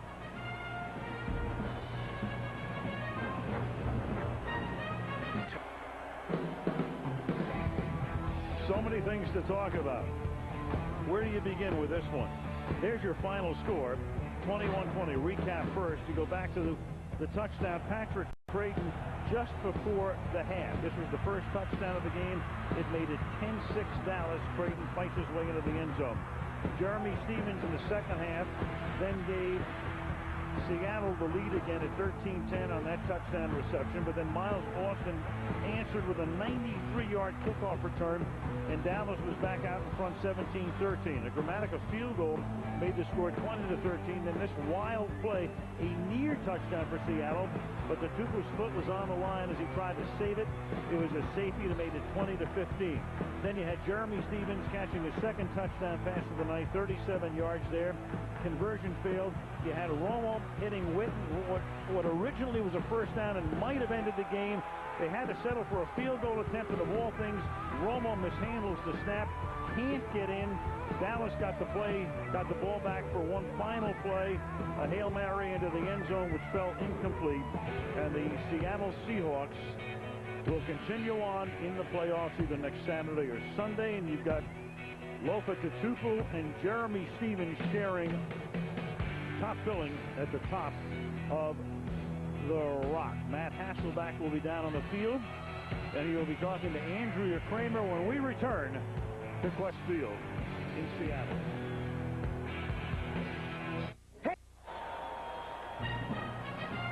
Seattle wins it by a score of 21-20. Matt Hasselbeck tonight throws for 240 yards, 2 touchdowns. He's with Andrea Kramer. What a fourth quarter. What was going through your mind on that field goal when Tony Romo dropped it? You know, honestly, I really wasn't watching. I was getting ready for a 2-minute drive, and I saw him running with the ball. I didn't know what to think. What happened on the 37-yard touchdown to Jeremy Stevens? Mike Holmgren, went to the well with the red zone play, even though we weren't in the red zone. And, they were playing a 2-deep zone, and it's up to Jeremy Stevens to run his route perfectly. He did. The guys outside held the safety, and the great play call, and those guys ran a great play. What adjustments did you end up making? You had a slow first half. What adjustments, especially to their man-to-man coverage? Well, I didn't play very well in the first half. I was trying not to take sacks, and, at halftime they said, hey, just trust your protection more, step into your throws. Tried to do that a little bit more in the second half. The guys up front played really well. Dallas is good. DeMarcus Ware, all those guys, Roy Williams, they're a good team. So we knew it was going to be a game like this. We're happy we won. With all the injuries to your defense, what about their performance tonight? They played great, and, the 12th man was helping us out, too. And, I really credit those guys that have stepped in and played for us. And not only them, but the wideouts. Darryl went down, DJ Hackett went down. It's a team effort this year. You said this is the best you've felt since the beginning of the season. You told us that. But where does this team compare to the NFC champs of a year ago? Well, we're not that team. We're not at all. But it's time to be the new team, and we got to start playing better. And it's a lot of fun playing with these guys, though. Matt, thanks for your time. Andrea, thank you. We could talk about a million things, but we got to get off the air pretty soon. But one thing I think we need to talk about right now, because some people think this might be the end of Bill Parcells' career. We don't know, but the one thing that he expressed very clearly to us was that you don't make a career choice predicated upon one game. I'm sure there are people saying if any game is going to get this guy out of coaching, it's a loss like this. But he'll be reflective. He'll think about it. And then what do you see in the future for Bill, John? I don't know. I just think that Bill Parcells is a coach that can't live without it. And I think that, if he doesn't do that, I don't know if he knows what he would do. And I agree with you. And, that this is going to be devastating for him. This is as tough a loss in a playoff as you can have because of finality of it. You don't have next week. But I think that, he'll get away for a while. He'll think about it. He'll get re-energized, and I would expect he'd be back. Happy trails. What a year. Well, great, thank you. Thank you, Al. It's been a great year. I really enjoyed it. Terrific. And, you make it great. You do, too. Seattle wins it by a score of 21-20. On they go, and on we go into the offseason. Saturday Night Live follows your late local news, except on the West Coast. And until we join up again from China for a preseason game next August, Al Michaels, John Madden, Andrea Kramer, and our entire NBC sports crew saying good night from Seattle.